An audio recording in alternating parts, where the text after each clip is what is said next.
Hello everybody, my name is Wise Cream and welcome back to the second circle. It's been exactly 59 days since I did the freaking last one, and so much has happened. Oh, frick, man, I graduated high school.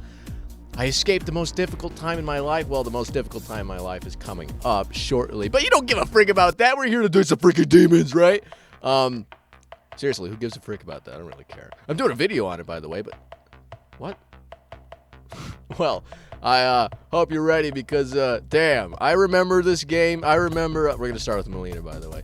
I remember, okay, there was a thing with the save file. I almost forgot to save. I also like to let you know that I'm actually wearing my Hawaiian shirt for the first time ever because it's red. It's a red Hawaiian shirt. That means it's Helltaker themed, right? Well, I remember last time I put on the suit and everything. Wow, really out here putting on suits for the content. Anyways, here we go. So, today's the day. Got a special place in mind for me. As a matter of fact, I had an excellent idea last night. Well, you're gonna tell me sometime this year. Wow, you're being very sassy. That's not very nice. Okay. Carry it. Whoa, what? You serious? Does she look like a singer? She's not a singer. Yeah, same reaction. What the frick? That's actually... You don't take me for a karaoke or what, okay. That's actually a pretty good idea. Haven't gone to karaoke in years. There's a decent place downtown, and here they can rent you a room with a minibar, if you ask nicely. What are we waiting for then? Full steam ahead. Would she say? She wouldn't say that. Whoa, what the frick? This is a club. You can rent out a club. Oh, frick. Well, okay, hold on. I've never been karaoke before, okay, so I wouldn't know. But, hey, I'd love to. I'd love to try. I mean, maybe after I learn how to sing. Why am I freaking dropping all of this personal information on you? That's not why you're here, all right? The karaoke parlor is slightly shabbier than what you would have expected, and the only person visible upon entry is a familiar-looking attendant slumped against a reception desk. As you approach, she looks up at you through dark-rimmed eyes and looks irritated to have been disturbed. Have we met before? Oh, great. Customers. As I was just settling down for a nice nap, too. Room for two, please. And drink service. And drink service. And drink service. Sighing, the attendant pulls open a drawer on her desk and withdraws a scheduling book, flicking through it at a pace that only can be matched by a snail prior to drinking its morning coffee. Wow, okay. Are you familiar with our rules? No screwing, no fighting, and no blood sacrifices. Come again. As the attendant indolent... Oh, I forgot the game has crazy vocabulary that I do not understand. I'm not a spelling bee winner, okay? I don't have no freaking idea what indolently means. Indolently. Indolently taps away on her keyboard, and something that catches your attention is something about her seems familiar. Hey, well, yeah, what the frick? I feel like we've met somewhere before. Have you ever worked at a greenhouse? Maybe. I cycle through jobs pretty fast, man. Gotta pay rent or whatever. The attendant lulls her head toward the hallway beyond the desk. Alright, you're checked in. Room number 7 should be open. The attendant waves you back into the hallway behind her, slumping forward onto the desk and closing her eyes. Whoa, okay. Room number 7 is sparsely lit by disco light arrangement, the revolving motes of light giving a cozy ambience. Okay, a loaded minibar sits in the nearest corner of the room, water vapor curling off a fresh bucket of ice. A large screen connected by wires to a jukebox and microphone takes up the majority of the far wall, and a comfortable-looking see, you can make fun of my pronunciations and my lack of word knowledge, but I have no freaking clue what that foul leather wraparound coaches lines the wall. See, I'm a stupid American. I don't freaking know what that word is, okay? MALINA surveys the room with thinly veiled enthusiasm. Let's see. Screens? Check. Private? Check. Booze? Check. MALINA flashes you a rare grin.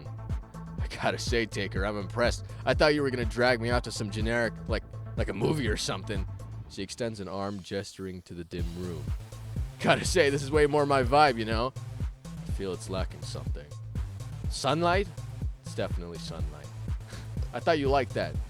Melina makes a beeline for the stocked mini bar in the corner of the room. Can I get you something? No thanks, not if I'm gonna be the one driving back. Suit yourself then. That reminds me though. Of what? I've been meaning to talk to Lucifer about learning more magic. Once I saw her cast a spell that turned a mortal's blood into vinegar. What the frick? Thinking of trying it out in Zdrada. Actually, I've been thinking about trying to make it run in reverse.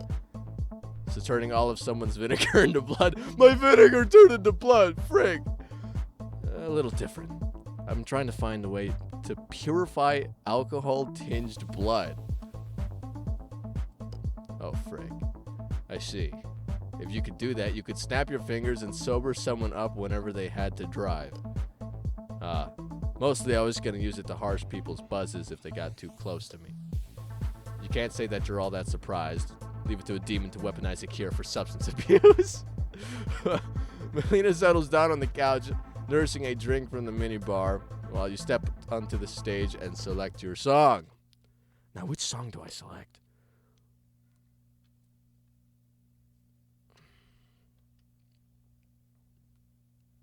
Okay, look, I just told you, I've never been karaokeing before, okay? And if I were going to karaoke, how are you even supposed to karaoke a song that you've never heard before? You can't sing a song you never heard before, so then you got to stick with something you know, and hopefully you're able to sing. I can't sing, so unfortunately I'm going to have to stick with something I'm more familiar with. There's no reason not to stick with something you know already. You make your selection on the jukebox, and soon enough you're belting out doleful lyrics in a passable imitation of Johnny Cash. A passable... I really wish that we could get something cooler than royalty-free music, but that's alright, right? You can't quite tell, but something like a ghost of a genuine smile graces Melina's face as she watches you perform. You take a bow as the song finishes, and Melina applauds you from her seat. Oh, I should have saved. Oh, frick. Hold on. I'm gonna do this for you, okay? I'm gonna do this for you, okay? I'm gonna do this for you. All right, let's pick something new. Stop! Whoa, no spoilers! Stop! Yeah, this definitely cool. Okay, yeah. With slight hesitation, you pick a song sung by a strange group known only as High School Heart Club Pew Pew. Is this what I wanted? You make your selection and almost immediately regret your decision. Holy frick, you aren't even sure if what's coming out of the speakers is actual music, but you do your best to mumble along with the English lyrics as best as you can in a voice 2 octaves lower than that of the backup singers. Melina seems to be enjoying herself though, and she's laughing, almost doubled over at your absurd performance. You take a bow as, okay, I don't know if I would have... If there was like a Vocaloid song or something like that, and then I was like, okay, guys, it's time for my ultimate day where I will finally perform in front of a single person, and then that happened, and then they were laughing at me. Then I would just leave. Yeah, I don't think I could handle that. I mean, just getting up and standing in front of people and singing is already hard enough, right? I mean, like ouch. Yeah, that's.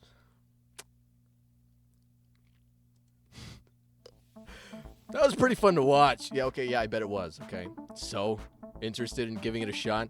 There's even a scoreboard that'll track how well it thinks you're doing. What the frick? I've told you before, competition isn't really my cup of schnapps. What the frick is a schnapp? Go on and do another one, though. Give me some time to get drunk enough to... A knock on the door interrupts Melina's stalling. Who's there? What? Team Rock? Prepare for trouble! Oh, not her. Not now. I wonder who it is. And make it double! To protect the world! With the rough sound of combat boot impacting low-grade wood, the door splinters, revealing... Yeah, I'm not about to go through with that whole speech. The much concentrated nerd energy might just make Malinka wet herself from excitement. Oh, I just memorized the whole thing, too. Oh, hey there, dudes. How's it hanging? Forget how it's hanging. What are you two doing here? Well, I was just taking Justice out to put up some adverts when I got deep frickin' lightful text message requesting that I come and raise some hell up in here. A text? From who? Zdrada flicks open her phone and taps away through several menus. You have a flip phone? You flick it open like a flip? Okay, well. Your guess is as good as mine. Taking the phone from her, you squint at her contacts list. Then your stomach churns. The symbols on the screen don't make sense and somehow make your skin feel like it's been covered in a very thin layer of grease. I'm not even sure how to pronounce some of these things. Malina snatches the phone from your numb hands. Probably best not to risk it. Zdrada's vocabulary really shouldn't be imitated by a mortal tongue. Hey, why are there so many random numbers in your contacts list? It's hardly... that's Justice. It's hardly surprising given the flyers we've been posted up. Check it out. The awesome demon produces a folded up piece of paper from her back pocket. Taking it from her, you unfold a picture of Zdrada in a highly suggestive pose. Got a hankering for a spankering? What the frick? Got a hankering for a spankering? For a good time, call 66632. Okay, this is your phone number, Zdrada.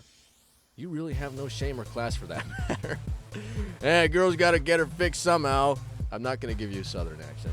You can't tell me that if your vodka ran out, you wouldn't be exchanging side alley sloppies for a bottom shelf booze by the end of the week. Side alley sloppies for a bottom shelf booze by the end of the week. What'd I say about them? Okay. At least it'll going around ruining other people's perfectly good days with my obnoxious attitude. I'm not going to do sarcasm. Well, here now. So what are you going to do? I've had a problem with just doing a southern accent because I just think it's fun. So, I'm not going to do that again. I'm going to try not to talk in a southern accent. Well, we're here now. So what are you going to do about it? It's all good. We can roll on out. Just wanted to pop in and say hi anyhow. No, Justice. We're staying right here. Like, hell you are. Zdrada's eyes her sister maliciously. And an edge creeps into her voice as she continues. What happened to you, sister mine? What does that mean? You used to be so eager to rise to challengers, to compete with the other lesser demons for the best of the table scraps the overlords saw fit to give to us. Don't tell me you've lost your edge after all this time, little baby Malinka. The sound of glass shattering brings your attention back to Malina, and shards of glass fall to the floor in a clenched fist and small drops of what is left of her vodka screwdriver drip from her fingertips. Slowly she uncurls her hand, letting the remains of the near powderized glass fall from her hand down to the hardwood floor. Her reply is quiet, tempered with barely concealed frustration. Bring it. What was that, Malinka? I couldn't hear you over... I said bring it! Oh, frick! This is bad. The two sisters may not exactly be heavy hitters, but you're pretty sure if they throw down here and now, the karaoke bar won't survive the battle. Already you can feel energies beginning to swirl around the room. The sharp, fruity smell boiling outwards from Malina clashing horribly with the sulfurous, burning odor emanating from Zdrada. Just like old times, eh, sis? That's enough. The eyes of the two demons snap to you, the pressure of their attention crashing down upon you in waves. You struggle to force out your next words against the seething tide. We're resolving this without resorting to physical or magical violence. Look around. We're in a karaoke parlor, right? Then karaoke will be the competition. Whoever sings the better number gets to stay. I've told you before, I don't... Deal! No takesies backsies! You put one arm around Malina and give her a light squeeze. Leaning down, you whisper in her ear. I'm sorry. I know you don't like competition, but this seems the most straightforward way to get her to leave, okay? All right, okay. I doubt she'll put up much of a fight. I can't imagine her ability to sing has persisted through the sheer quantity of cigarettes and smoke. Yeah, good idea. Okay. Justice, are you okay with being an arbitrator for this? That's like a law person, right? I'm not sure. Make sure no other humans in the building get hurt if it gets out of control. No worries, Chief. Always checked them on my way in. Aside from you, this place is 100% human free. All right. The rules for the contest are as follows. Both of you will sing the same song chosen beforehand by one of the two of you. After the song is chosen, the other contestant will choose the format the battle will take. Lip sync, sing along, lip sync, sing along, comma, it's all open to you, comma, sound fair. Okay, comma. Sure, comma, dibs on the song selection. Okay. Melina leaps over to the karaoke music box and keys in a number. Povero by Machina Vremny displays on screen, backed by a slow and steady rock number. Oh, I thought you were singing that. Okay. Tell me, sis, how's your Russian holding up? Don't tell me you're going to insist on subtitles, because this is a pretty old song, and I'd be surprised if it even has ones in Russian. Do they speak Russian? Is that okay? Zdrada's eyes gleam as she slowly claps her hands together. The malice boiling offer is almost palpable. Very clever, Malinka. I'm almost proud. All right, then. As for the format, this competition is going to be... Before you can react, Zdrada's tail coils around your wrist, and with a very sudden yank, Zdrada pulls your arm around her waist. A duet! Melina's eyes go wide with a mixture of shock and anger. Her gaze darts between you and Justice, putting the pieces together. That means I'm partnered with... Cheer up, Greenhorn! Did you know I once played bass in one of the previous Lords of Hell? Enough belly aching! Belly aching? What the frick? Let's get this show on the road!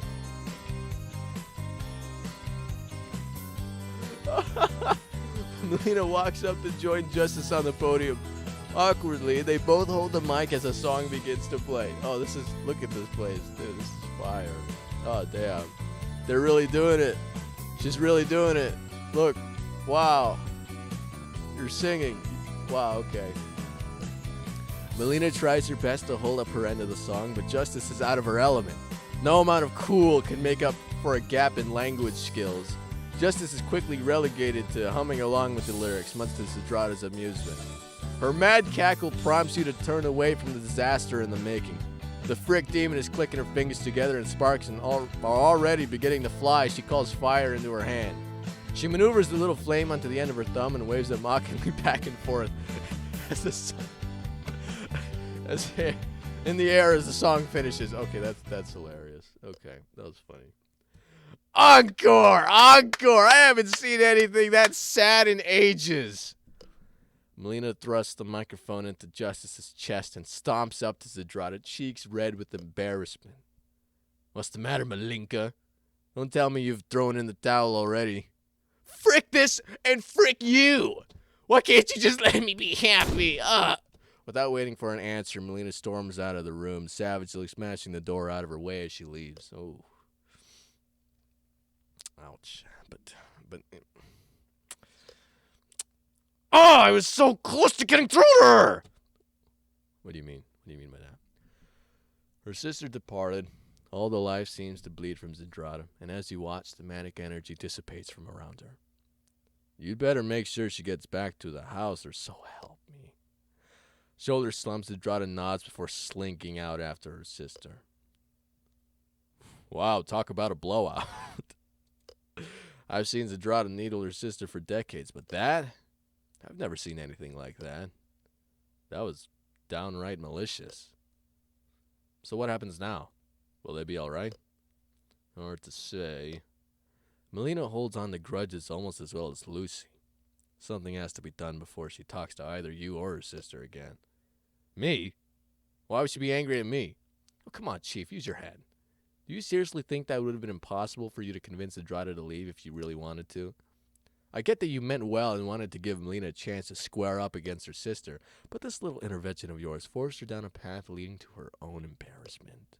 Frankly, I'd be surprised if she isn't at least angry with you as she is with her sister. Well, none of that went according to plan. Looks like you're going to have to make up your next move around Melina carefully if you want to get back into her good books. Jeez, okay, wow. Wow, okay, well, frick, that, oof. Okay, let's do judgment next, okay? Because I like judgment. I'm a judgment enjoyer. Okay, that's it. If you remember the video from 60 days ago, then you'll remember. Okay. Though it has been a while since you visited the Butterfly Conservatory with Judgment, That day remains at the forefront of your thoughts. While you originally intended to use it only as a way to engage with the High Prosecutor on one of her apparent interests, you feel yourself growing similarly intrigued by the fluttering creatures. This curiosity of yours drives you to pursue the literature that was handed out after the tour. According to the pamphlet, it is possible to donate butterfly snacks, tubs of sliced up fruit, to the conservatory as a way of helping out and getting involved. Thinking this is the perfect way to satisfy your interest, you make your way to the kitchen. Okay, cool. However, on the way, you pass by Judgment's shut door. Looking at it reminds you of how that day ended, and you lament the fact that you've seen precious little of her since then. Should I try knocking on her door again? Let's do it. Okay, yeah. Should have saved, but that's okay. Though hesitant, you decide to try one last time to get her attention.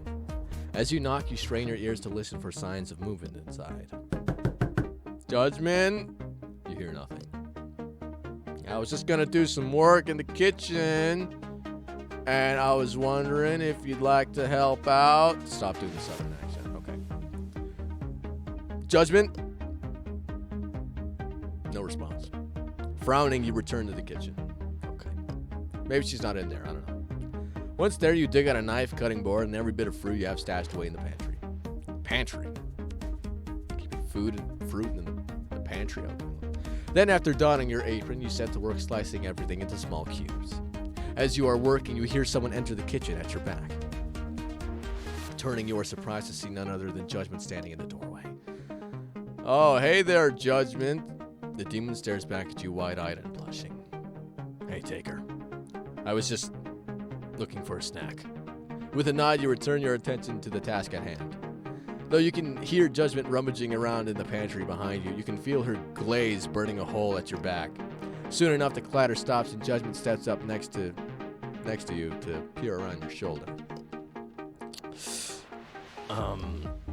What are you doing? Making fruit medleys. What is a fruit medley? What is that? What for?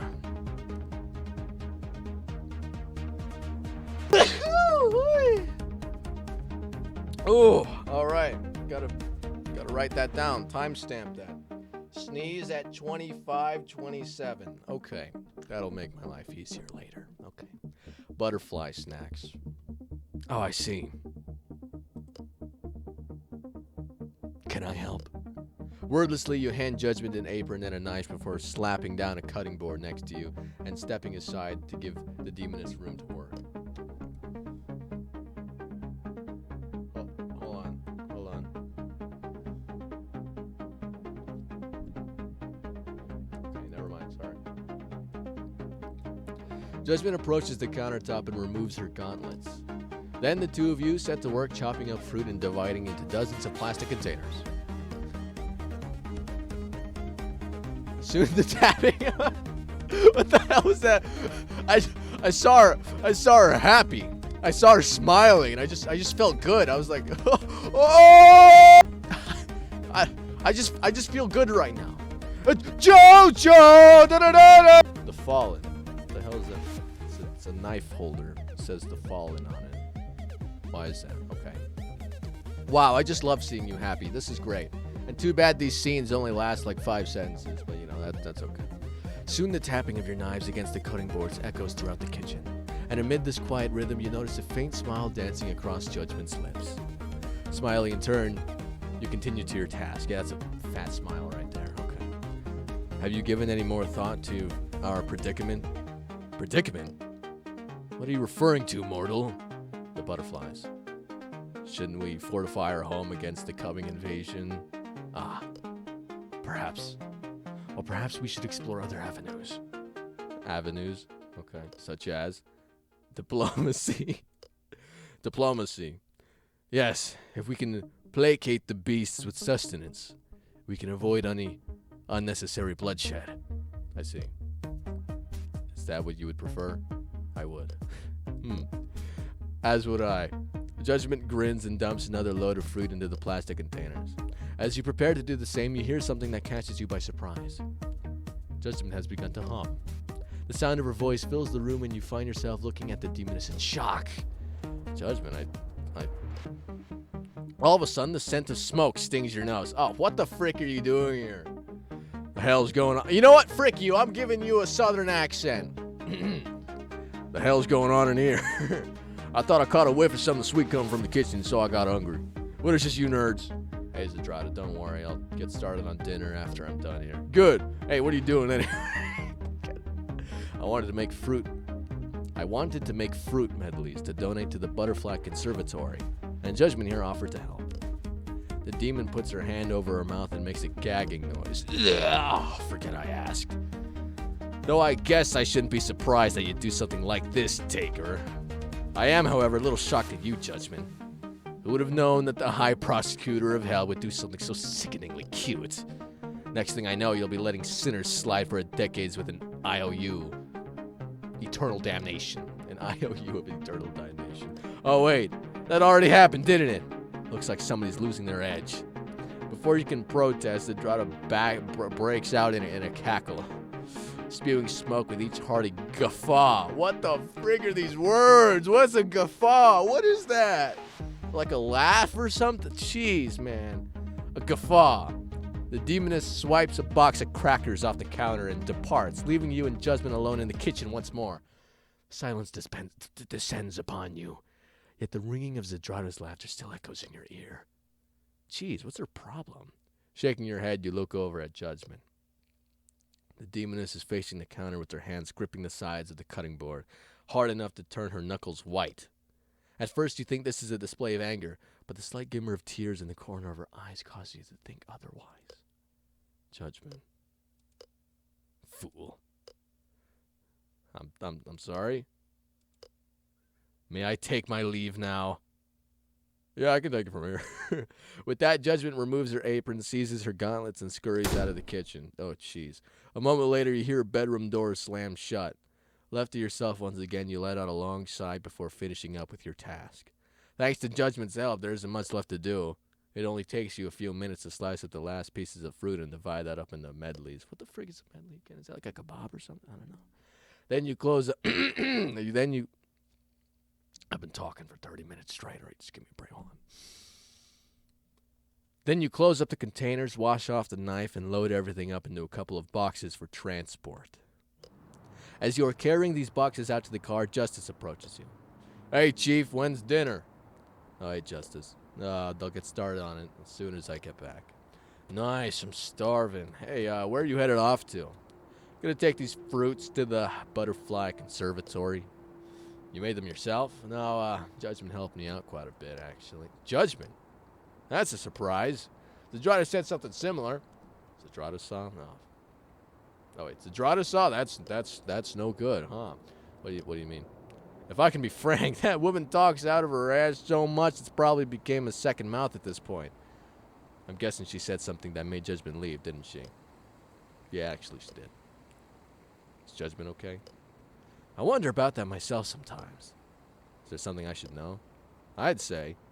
Let me begin by saying that Judgment and I have been friends for a very long time, Taker.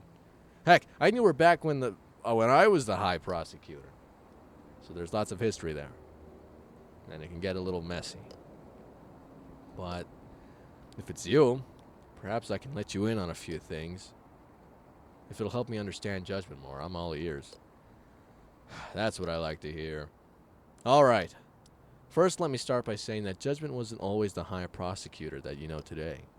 Before I chose her as my successor, she was known as the nicest demon. She was the nice demon? Are you kidding me? What? Seriously? Seriously. Well, that explains a few things. Go on. For a long time, she wore that title with pride. But then she took the position of High Prosecutor, and everything changed after that. Her old title became something of a hindrance for her. How could demons and sinners respect someone who's so well known for being nice? Hell isn't a terribly kind place to those who are nice. So, with my help, she did what she had to do. She killed the nicest part of herself, in a way. Rather, I'm ashamed now to admit that this was primarily my idea. But She suppressed her true nature in favor of a totally new persona. A facade that she wears whenever the situation demands that she must be the high prosecutor of hell. But, while at first Judgment was able to switch between these two images of herself, soon the high prosecutor side of her took over completely, and we never got to see the kind of demon we once knew surface again. I fear that maybe she's gone so deep in this other personality of hers that she can no longer snap out of it. Perhaps she's afraid that nobody will accept her old self. Oh. When I realized this, I mourned the friend I once knew and put forth effort to get to know the new Judgment instead. It's been an adjustment, to say the least. But if what you say is true, Taker, then maybe that part of her is not dead after all. Maybe the kind demon is still lurking around in there somewhere. Maybe. Thank you for telling me all this. There must be something I can do to help the situation. I truly hope there is, Taker. Because, if I'm being honest with you, there is a part of me that misses the friend I used to have. Holy frick. That's some lore. That's lore, dude. Holy frick. Okay. Yeah, okay. Let's go to zdrada. Okay, you little frick. Okay, since you just like being mean to everyone, okay? You're just like that. Does anyone like you? I mean, like, actually, does anyone think, like, you're best girl? I'm not sure. Taker, I have a task for you. Yes. Would you mind checking in on Zdrada? She hasn't come to meals recently, and I'm worried she might be on another of her legendary benders. Okay. Assuming she's conscious, is there any message you'd like me to deliver?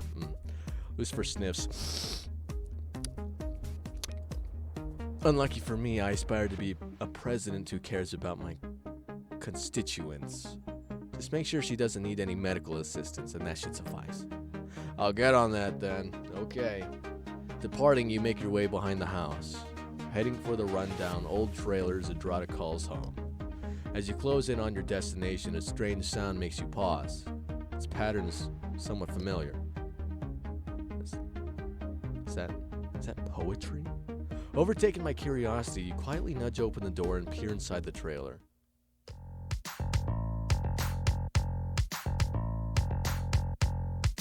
These banger tracks. These tracks. Oh, holy frick.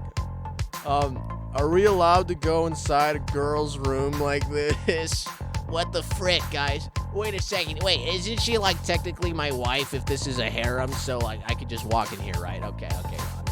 I'm just not going to question it at this point. The interior, like usual, looks like it has recently been hit by a tornado. Clothes, bottles, and overflowing ashtrays speckle every surface of the living space, tossed aside in wild abandon and forgotten about just as quickly. At the what is this music? Does this really describe Zdrada's room that well? I'm not sure.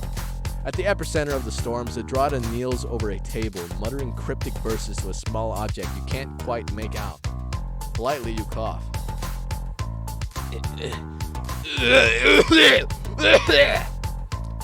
Quickly throwing a cloth over whatever is on the table, Zdrada swirls around. Whoa there, a cowboy. Wasn't expecting you to come calling. Isn't it polite to knock on a lady's door? Now I'm thinking she actually has a Southern American accent. Thought I'd drop by. You've been suspiciously absent from meals. Is everything all right? All right, yeah, I'm frickin' peachy. What's it to you? Something's got her agitated. She's not normally this high-strung, and you realize that you aren't going to get any further pressing the issue. You're gonna have to take another tact if you want to lower her guard. Better change the topic, and quick!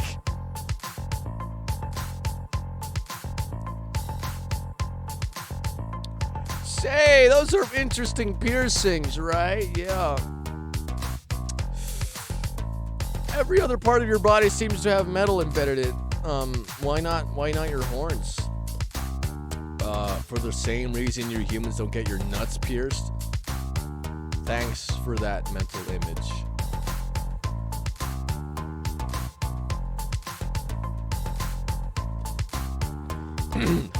Our horns are an important part of our biology. It's where we store our voodoo juice. What the frick? If anything happened to these bruz, I'd kiss my reputation goodbye. So your horns are a reservoir for your magical energy? Zdrada nods. I'm not gonna. Okay, I'm gonna stop doing it. I'm gonna make up my mind. I'm not gonna give you a freaking southern accent. That's just weird. Okay. And not only that, but her horns are super sensitive to the touch. Basically, in erogenous zone for most of it. Dude, I gotta start looking up all these words, man. I don't freaking know what does that mean? What the frick does that mean? So you mean that whenever Cerberus starts asking me to rub her head, she's...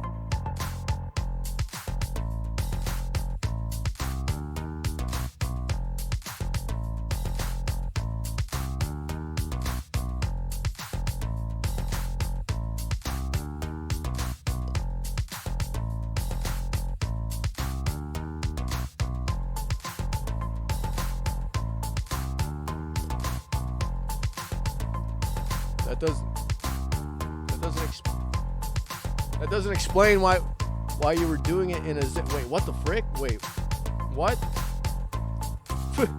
Like, that girl doesn't do the exact same thing when we aren't around. Everyone knows angels spend most of their immortality in the closet. That reminds me of a favor I've been meaning to ask. You mind taking me out on a supply run? Depends. What are you looking for? Girly stuff. You wouldn't get it. Okay, yeah, sure, okay. What am I gonna do? I don't know. I shop for the house at large, and you'd be surprised with some of the things I come home with. Foiled, zdrada size, and frustration. Listen, I ain't about to explain it all to you, but I need something really, really badly, okay? So we can beat around the bush all day tweaking each other's titties, or can you grow a pair and take your gal pal out to stock up on some necessities? Besides, I've got some leverage that'll make it worth your while. Leverage. Zdrada smirks and withdraws a small, flat rock from her pocket. What I've got right here is going to revolutionize the way you chuckle. The way you chuckle fricks mortals trip. It's a sigil I've spent all month working on. This little baby is a mimetic psychosis inducer. It doesn't even need skin-to-skin contact to work. Just one peep at it and then you're off on the trip of a lifetime. But that's just a rock, right? I mean, it's not just a rock, motherfricker. It's freaking art. Do you have any idea how difficult it is to weave the essence of OZ into a sigil and not attract the attention of that delusional... What the frick? That's absurd, even by our standards. How could a piece of art do something like... Oh, dude. Before you can even finish your question, Zdrada brandishes the stone, flashing you the scarlet sigil etched into the surface before you even have a chance to react. The sigil glows faintly with an unnatural illumination burning itself into your retinas. Its peculiar shape vaguely resembling an inverted house and covered with an Egyptian-styled markings twists and distorts before your very eyes. Well, that wasn't so... You know, you never really noticed before how finely textured the walls on Zdrada's trailer are. You run one finger down the nearest surface, relishing the feeling of the lumpy, uneven material. Idly, you wonder whether Zdrada's even considered selling tickets for people to feel this wall. Zdrada, dude. Wall you have always been gutter ticket, wall of not? There's no response from the empty expanse of air you just addressed. Confused, you can... Did she just freaking drug? You can't do that to people. What the hell? Frick you. You're just mean. What the hell, man? Confused, you continue staring at it, trying to remember the basic principles of object permanence. A hand takes your wrist and you find yourself being pulled in a direction that reminds you vaguely of strawberries. Faintly, a voice cuts through the smog of reality closing in around you. All right, big guy, let's get you out to the car, shall we? Time's a-wasting. Yes, that sounds nice. Almost like blossoming tulips drifting upon a sea of penguins. Their fair petals bristled by the winds of mountain yore. Vaguely, you can feel yourself placed into a cushioned seat and straps firmly securing you in place. Bizarre, confusing stories play out before your eyes. 6 brightly colored robots wearing disturbed tribal masks windmill their arms frantically at smaller pillbug-shaped androids. A young woman cries from inside a school locker, surrounded by insects rippling with concentric motions. 4 stoner friends dodge a military draft to travel around the country in a brightly colored van. Okay. Is that like a I don't know if that's a reference to something. I'm not sure. 1,000 tales, some strange, others strangely familiar, bombard your senses, melding together into an unintelligible morass of abstract fiction. Faint voices emerge from the swirling vision, sounds in an almost unrecognizable dialect. Straining your ears, you can just barely make out the words.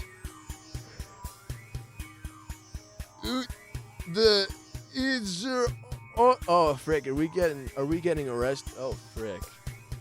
It's us. With enormous effort, you pull yourself back into reality and you struggle to take your bearing. What the frick? We just woke up in a freaking warehouse? Bearings as reality rides around you. Judging by the rosy pink color of the sky, you've been unconscious for quite some time. The car is parked behind a large gray facility, and the warm air streaming in through the open window smells vaguely of farm animals. With the grace of an Olympic diver, Zdrada dives through the open window of your car, landing in a contorted mess in the driver's seat. Panting, she rights herself, and you notice she's clutching a thick, odd-smelling bag to her chest. Noticing your attention, she quickly stows it away, out of sight under her seat. Holy frick! With a sharp crack as something blurs past the window, it snaps the side view mirror off. It's Axel. It dangles forlornly by a single stalwart cable as Zdrada swears and twists the key into ignition. Frick, they have guns! Pedal to the frickin' metal! Wait, who's shooting at us? Zdrada, what did you do? No time for us to play catch-up. We have to drive. Like a bat out of hell, the car roars out of the parking lot, leaving your unknown assailants to clamber to their own vehicles and peel out after you. Zdrada cackles and floors the accelerator, reaching out through the driver's window to flip off your pursuers a conciliatory bird. Later, motherfrickers! Your poor car does its best to outrun the vehicles pursuing it, but top speed is not one of its strengths. Despite your initial lead, the cars in your rearview mirror start to creep closer and closer. Oh, frick! Son of a... They're gaining on us! Her eyes shining with excitement, Zdrada makes a complicated gesture. Fire springs into her palm and blazing sphere the size of an apple as you watch. The fire begin to condense and glowing even brighter. I haven't been in a decent scrap in ages. It's been a long time since I've been able to return fire. Something about the way she says that sets your teeth on edge. The fire further compacts, glittering with an almost painful brightness. And despite its small size, you can feel the heat coming off it in waves. Hold it! You wrap her free hand with one of your own, smothering the miniature star. Hey, what gives? I don't care if we're being chased by the mafia. You are not about to unleash fire magic in my car. We're going to lose them in a different way instead. Take the next right. Zdrada turns so sharply, two of the car wheels briefly lose contact with the pavement. All right. Where to next, oh ye of little collateral damage? Take a left at the end of the road, and then another. There's an alleyway that should be just narrow enough for this car. Zdrada's breakneck driving style pays off, and your car slips into the alleyway only a dozen seconds before your pursuers roar past, none the wiser. The two of you let out sighs of relief as you feel the adrenaline rush gradually recede. Nice one, Taker. I thought you'd be a drooling mess for most of this. I'm surprised you even lucid enough given your exposure to the sigil. Lucid. Oh, the second wave hasn't hit yet. Well, hold tight, big guy. Your part of this whole operation begins soon. My part? What do you mean by... Wait, the second wave? Wait, what the Your mouth goes slack as the cosmos unfold before you. As Zdrada guns the accelerator and sends the two of you careening down the alleyway, you lapse back into delirium.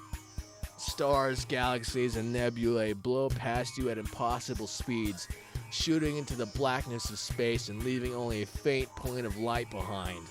1,000 notes of starlight twinkle out at you from the darkness, faintly illuminating a massive field dotted with animals at either end. At the end nearest to you, a blood-spattered nanny goat paws at the ground, snorting a challenge. A dragon, fox, and python, and an enormous mantis stand at the other end of the star-studded field, bearing fangs, horns, and mandibles at the upstarted goat. Bleeding defiantly as its four opponents, the goat lowers its head and charges. The five beings clash with an almighty eruption.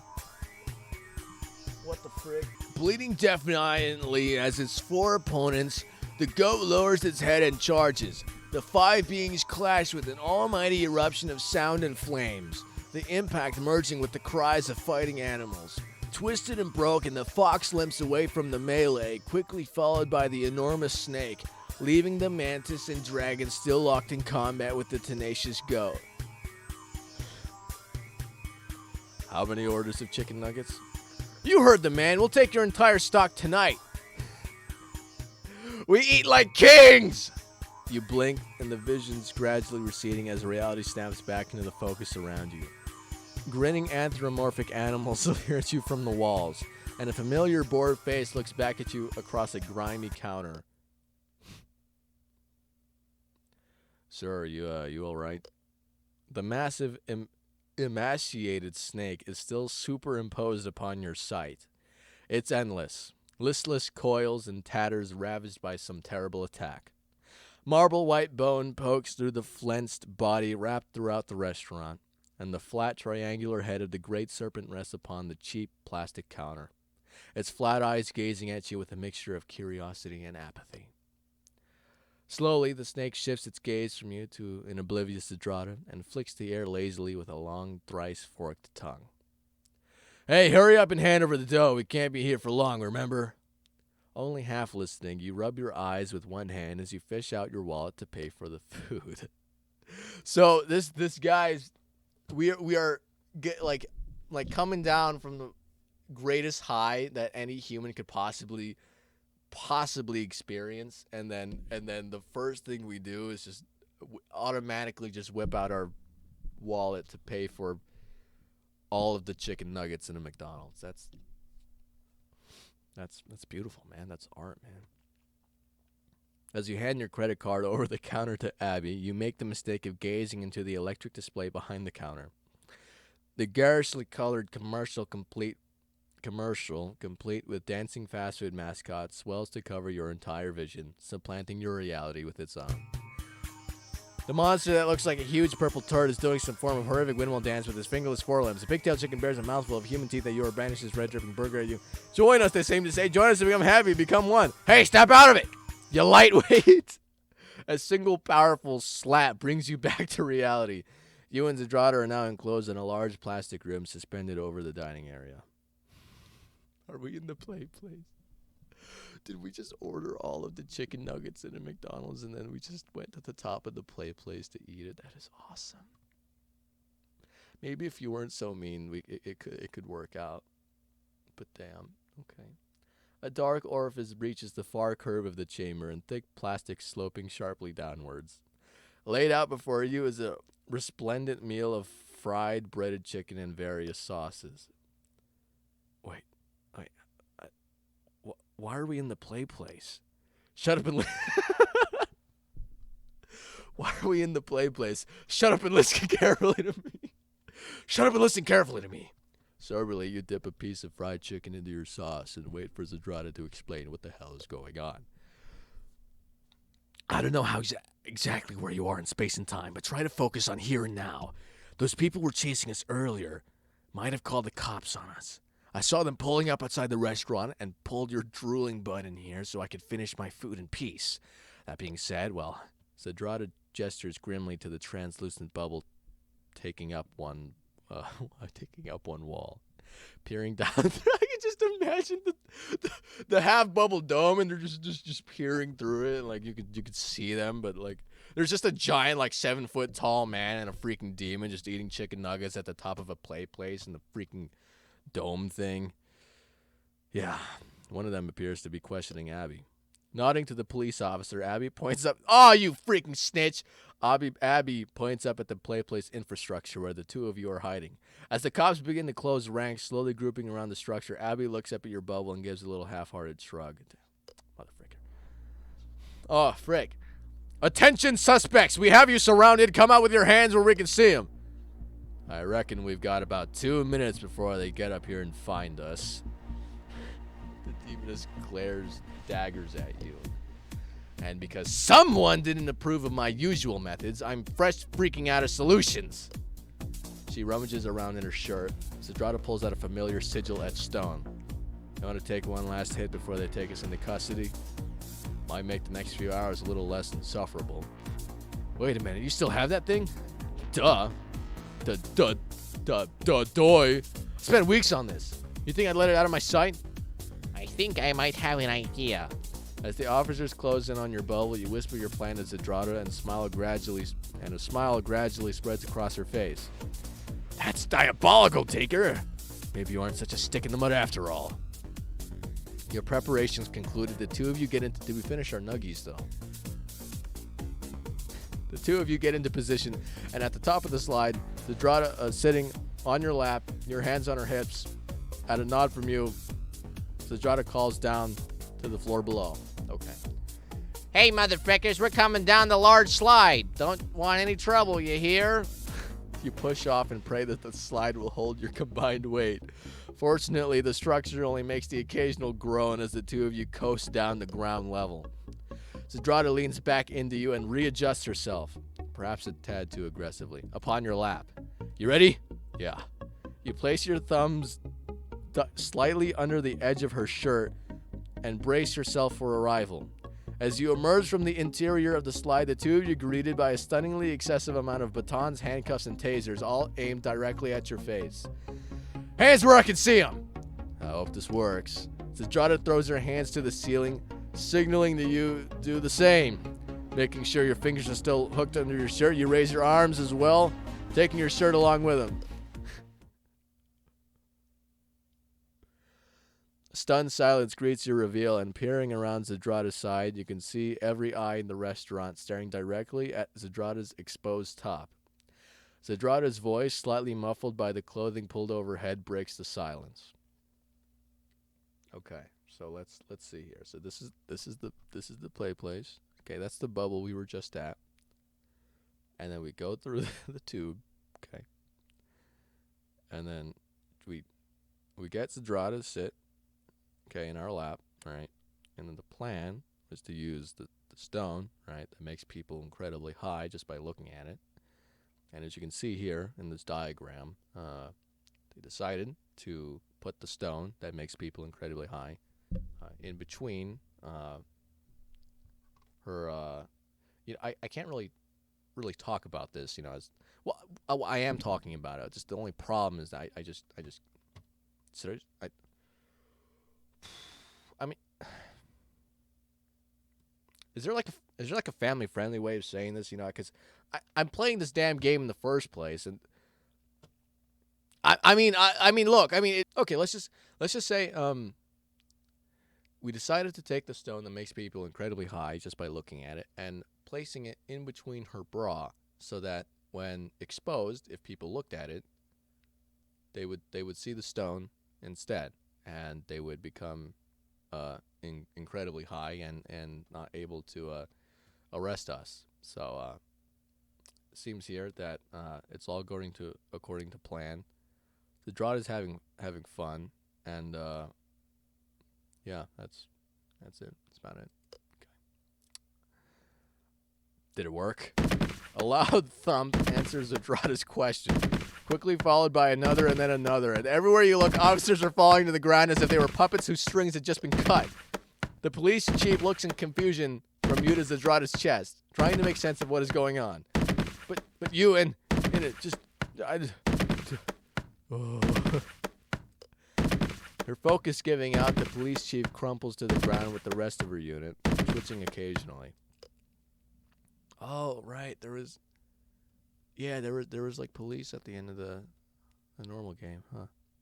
You let out your breath and let Zdrada's shirt fall back down, once again covering the sigiled stone she tucked into her bra less than a minute ago. Hell yeah, that's what I'm talking about! You sure you ain't some kind of evil genius? Last I checked, but I'm surprised that worked out as well as it did. Oh, ye of little faith. When I bust out this spot, you better believe I get the eyes of everything in the room. Even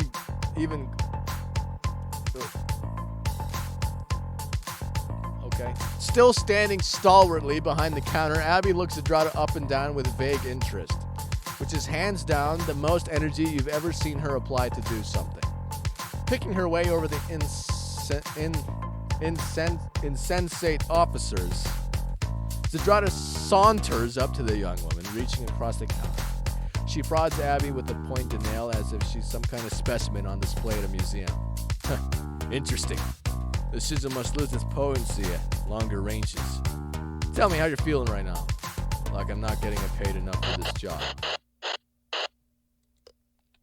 A burst of radio static sends both you and Zdrada spinning around. A small heavy-duty field phone strapped to the front of the police chief buzzes again. Chief? Have you apprehended the suspects? We have more officers standing by if you need assistance. Ah, frick. We gotta bail. Where's the car? Just out front. Let's move. Okay. Abby waves a gloomy goodbye to the two of you as you vault over the convulsing police officers and make your escape out the front door. Jumping into the car, you silently drive away, eyes peeled for potential reinforcements. Once you're several blocks away with no signs of pursuers, you let out a sigh of relief. So, real quick supply run, huh? Oh yeah, what the frick were you even getting? Well, I didn't anticipate the fuzz getting involved, if that's what you're asking. Still no chance of telling me what this is all about. Zdrada shakes her head, grinning. I ain't disappointed. I thought you'd know me better than that. You're just gonna have to deal with staying in the dark on this front. Trust me, though, it's for a good cause. So it's drugs. I said good cause, not great cause. Besides, do you think I would already be high as a kite if I had something with a decent kick? Good point. I guess we'll just have to find out the old-fashioned way. Okay. Despite you, like, being my least favorite, that was funny. That was funny. Okay. Let's do Modeus. Let's do Modeus. Why not? Okay, here we go. That was actually really funny, the last one. Though Modeus hasn't exactly gone out of her way to avoid you after your date, you can't help but feel that there is a certain uneasiness in the air any time you two are in the room together. As if trying to avoid talking to you outright, the demoness has become particularly engrossed in her personal stash of romance novels. Whenever you happen to catch her in the living room or the kitchen, she has her nose buried so deeply within the pages of whatever it is she is reading on that day that she seldom so much as glances in your direction. After a while, you grow accustomed to this new state of things. All the same, you find yourself looking for the right opportunity to speak candidly with Modeus. As it were, this opportunity presents itself to you on an otherwise ordinary thing. The evening is verging on the cusp of night, and everyone else in the house has either gone to bed or occupied themselves with terrorizing the town under the veil of moonlight. You've been hoping to catch a lazy late-night movie with someone, but have learned better than to wake a slumbering demon over something so trivial. Unable to sleep, you are moping around through the house when you find Modeus sitting next to the bay window in the kitchen. What's a bay window? What is that? Oh. Using the ambient light from the street lamp to read her book. What kind of book is that? What is that? Is that a dance book? It looks like is that a Chinese character? I'm not sure. With Tango Beneath, okay, that's a dance. Tango Beneath the Moonlight, clutched tightly in her hands. The demoness doesn't look up at you right away. You aren't sure if this is because she's so engrossed by her book that she's genuinely not noticed you, or she's perpetuating the habit of paying you no mind. Either way, you decide to approach. You're up late. Wouldn't be the first time. Hang on, just a few more chapters. You already done? Didn't you just pick up that book the other day? Yes. Why? Wait, what? I'm just surprised. I didn't expect you to be such a voracious reader. I'm not, usually. But these books are so captivating. Oh? How so? Modeus doesn't answer right away, allowing silence to permeate. As you struggle to figure out how such an innocuous question could elicit such a strong response, the demon tears her attention away from her novel and looks at you with narrowed eyes. All of a sudden, she shuts her book with a loud snap and turns to face you with her whole body. Taker. Yeah? Why are you up so late? Not that I'm complaining, mind you, but this isn't exactly how I pictured us staying up late together. Well, I was hoping to catch a movie with someone, but everyone's asleep.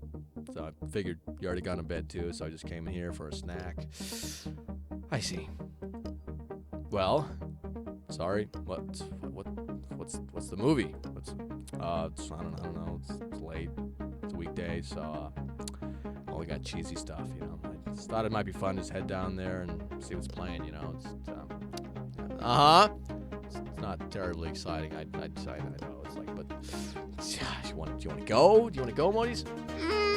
Spending time together in a dark room with the sound of a movie you don't particularly care about, masking the noise that we make together? Whoa, what the frick?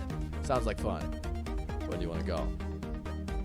Oh, I have a problem with like seeing who's talking at the moment, because like sometimes in other visual novels there's like a cue, like maybe somebody like moves or something or changes expression, so it gives me an idea. I really get mixed up when it's like someone's turn to talk. I gotta focus on the name right here. Got my keys right here, so now, all right then, let's go. Though unexpected, you are glad for a sudden turn of events. Okay.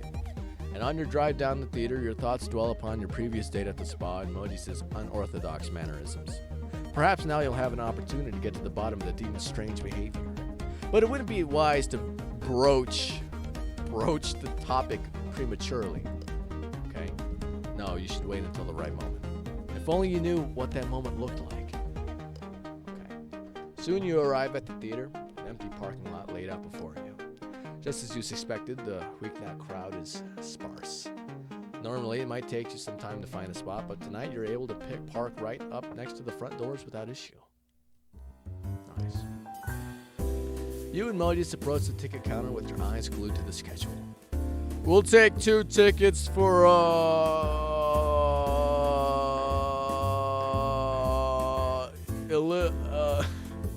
Illuminator Resurgence. Really?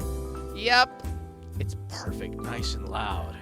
Wordlessly, the bleary-eyed cashier behind the counter hands you tickets. It's obvious that she can't wait to get you out of her sight, so you and Modeus quickly inside. Okay. Snacks? Of course. What would you like? Do you think they have any pomegranates? What the frick? Okay. I'm sorry. Pomegranates? Yeah. Modeus, I don't. Could you at least ask? If I was going on a date to a movie theater and then they asked me to ask for pomegranates, I would not ask for pomegranates. All right. Hey, you guys have any pomegranates? Keeper of the snacks. Pomegranates. Yeah, pomegranates. No, sir, we don't have any pomegranates. Trats. How about leeks? Ask them if they have any leeks, Taker. Okay. Okay. What about leeks? Okay, I will ask if they have leeks. No, sir, we don't have any leeks either. Sorry, Modeus, no leeks. What in the nice? Surely they must have oysters then. Are you gonna make me ask? Yes. Very well. What about oysters? Clearly thinking he's being pranked, the kid behind the register doesn't even dignify your latest inquiry with a response. Sorry, yeah, that was a stupid question. We'll take a bucket of popcorn, 2 boxes of chocolate covered in peanuts, box of chocolate covered peanuts, and 2 drinks. Wow, we are splurging. That's like $100 right there. Coming right up, sir. The young man steps away from the counter and returns a moment later with your desired snacks. Oh my, are those legumes? Legumes. Yeah. You didn't tell me they had legumes. What the hell? What the hell is going on? I take it you like peanuts. They're my favorite. You pay the man and head into the theater with the Modeus bouncing happily at your heels. Okay. Unsurprisingly, the theater itself is just as barren as the parking lot outside. Where do you want to sit? How about there? That's a little close to the screen, don't you think? The closer the better, right? No, I guess, but I'm not sure I need to be close enough to count the actor's pores, do you? Unfazed by your argument, Modeus settles in as close to the screen as you will let her. Fortunately, the seats themselves recline, otherwise you'd surely work up a severe kink in your neck from looking up at the screen. Just as you finish nestling in next to Modeus and cracking open your boxes of chocolate-covered peanuts, the movie begins. Okay. Right on time. Okay. This is just great. This is so normal. Ain't this just so normal? This is such a normal thing to do on a date. I mean, besides the pomegranates and the oysters, actually, one of my local theaters, there's like a fancy bar thing right there. Like, they had like freaking like crab at one point. I remember that. Maybe that's not all out the question. I'm not sure. But this is such a normal thing to do on a freaking date, right? Right? I mean, look at it. It's going to a freaking movie theater and getting $100 worth of snacks. You fall into silence for the first portion of the film, thinking that perhaps you should give it a chance. But as the Act 2 toll rolls around, it becomes clear that it's going to be nothing more than a lowbrow action film remake. Boredom quickly sets in. Soon, even the explosive action set pieces do a little to keep your attention, and you find yourself stealing frequent glances at Modeus. She, too, looks unenthused by the movie. Okay, here's my prediction. She's like, I've been reading so many romance novels, and I love reading romance novels, and this is what they do in romance novels, so this is awesome. That's my theory, okay? That's my theory. Modeus, what does it take her? Finally ready to make a move, are we? I've been meaning to ask, is everything okay? That's not what I expected you to say, but all right, I'll bite. What do you mean? Well, while our spa day was fun, I couldn't help but notice you seemed a bit off. Off? You seemed hesitant to even get out of the car at first. And then, when we got inside, you clammed up completely and wouldn't say a word before unilaterally deciding on the couple's massage. Not that I'm complaining necessarily. Do you have to do it? Man, it seems kind of weird, doesn't it? On top of that, you've hardly said 2 words to me since. If I've done something wrong, I'm terribly sorry. Oh. No, you haven't done anything wrong, Taker. All right, I'll admit, I've been acting a bit strange. Is there something you'd like to talk about? Yeah. And no. It's complicated. If you'd rather keep it to yourself, I understand. That's just the thing, Taker. I've been keeping this to myself for so long, I feel like I'm going to explode. Believe me when I say that I want to tell you. I want to find the words to express to you just how I'm feeling. But it's hard. Because there's so much. And I don't fully understand a lot of it. Maybe I could help with that. Maybe. How much do you know about demons, Taker? Only a little. Why? All I know is that some demons are born for a particular purpose, right? Right. But there's even more to it than that. There are also some demons who, like myself, are born as the manifestation of a particular sin. Whoa, okay. You mean like the 7 deadly sins? Exactly. For me, that sin is lust. So you were born from the very concept of lust. Exactly. But that's all I know. I'm not exactly well versed in the details around my own birth, sadly. Okay, so what does that mean exactly? It means that everything about me is colored by the circumstances of my genesis in some way or another. The way I see the world and the way I interact with it is all influenced by the essence of lust. For me, being horny isn't a state that I enter when I'm aroused. It's my default. Does that make sense? I think so. But how does this relate to the other day? Think about it, Taker. Given what I've just told you, how do you think lust might color my relationships? Even your romantic relationships are influenced by your sin? Yeah. So while most people might start by going on dates, holding hands, eventually kissing, and progressing through the relationship ladder that way, your relationship works in reverse. Because lust is your default. Precisely. So for you, holding hands is just as intimate as having sex for someone else? I'm afraid so. It's not as if I don't want to do those other things eventually. It's just, I see. I wish you told me these things before. I hate to think that I forced you to do something that you found uncomfortable. I just wanted to feel normal. Do you have any idea how hard it... This music does not fit this moment right now. I'm just saying, like, come on, frick. Do you have any idea how hard it is to watch you interact with the others so effortlessly? You have actual relationships with them. Meanwhile, I get to be the horny demon. Like some kind of freak. I just wish I could see the world like everyone else. And I wanted to pretend that I was the same as Lucy or Justice or Monica, even if it's just for a while. That's why I agreed to go to the spa with you, but I just couldn't do it. Is that why you picked a couples massage? The nudity, even if it was brief, made you feel more comfortable, didn't it? Modeus, her knees pressed against her chest, nods in response. Modeus, I'm sorry. Jeez. If I'd known, I never would have asked you to go. It's okay. Well, I really need the music to change. I might just mute it for you guys. I'm not a fan of this music. It's such a complex, such a complex thought for a character that I don't think has ever even been seen before. And this music does not fit. I'm sorry. Modeus, I don't want you to feel like you have to endure our dates together. I want us to find something that we're both going to enjoy. It's very kind of you to say, but what would a date like that even look like? I don't know yet, but I will find something. I promise. Modeus doesn't reply to you right away, but you sense that the conversation overall is getting a bit too intimate for her, so you fall into silence as well. As it were, you talk through most of the Act 3, so the movie ends not too long after. While the credits roll, you and Modeus stand to leave. Only then do you notice that you are no longer alone in the theater. Someone cloaked in darkness is sitting in the very back, resting their feet on the chair in front of them. You can't make out too many details, but you can tell that whoever this person is, they're tall. And they have, like, hair like an 80s metal band, okay? How could you have not noticed someone like that waltz in?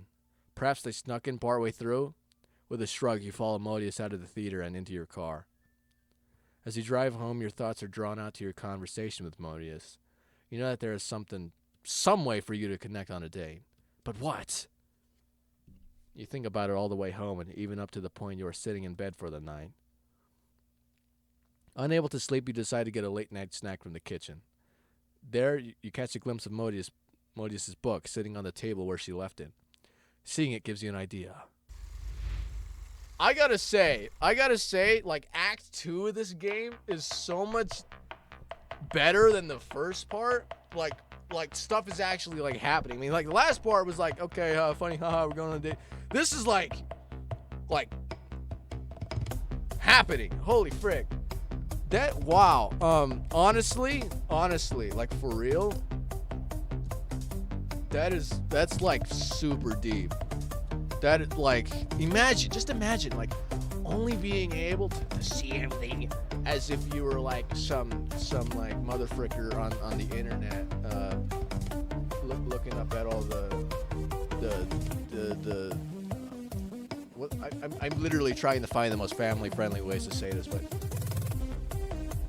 wow, what an interesting existence. That is so interesting, and deep and bad for someone trying to live their lives, right?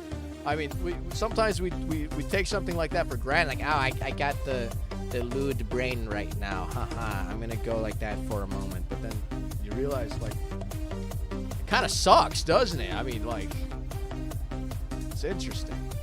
It's really interesting. I really want to see how that one plays out. Let's go on to, wow, the last one was deep. Let's freshen up with Justice, because this one's going to be awesome. Wow, that last one, holy frick. I mean, I was just trying to think about it. Jeez, okay. True to your word, you and Justice start hitting the gym on a regular basis. Let's go! Though grueling at times, the workouts leave you feeling better than ever. With a newfound spring in your step, you decide that it's time to complete some of the more menial household errands that you had been putting off until now. Starting with some of the boxes that are laying around in Modeus' closet, you begin carting your old junk out of the... Dude, I can't stop thinking about the Modeus thing. Like, I was thinking about it while I was talking at the same time. Like, a whole relationship that works in freaking reverse because of your whole existence, and you don't even know why you were born and stuff like that, and the only reason why you were born is the culmination of the sins of humanity, and it's like, holy frick, like, what? That's like a whole thing. Like, you could make a freaking game out of that, like a story. Holy frick, dude, that's really awesome.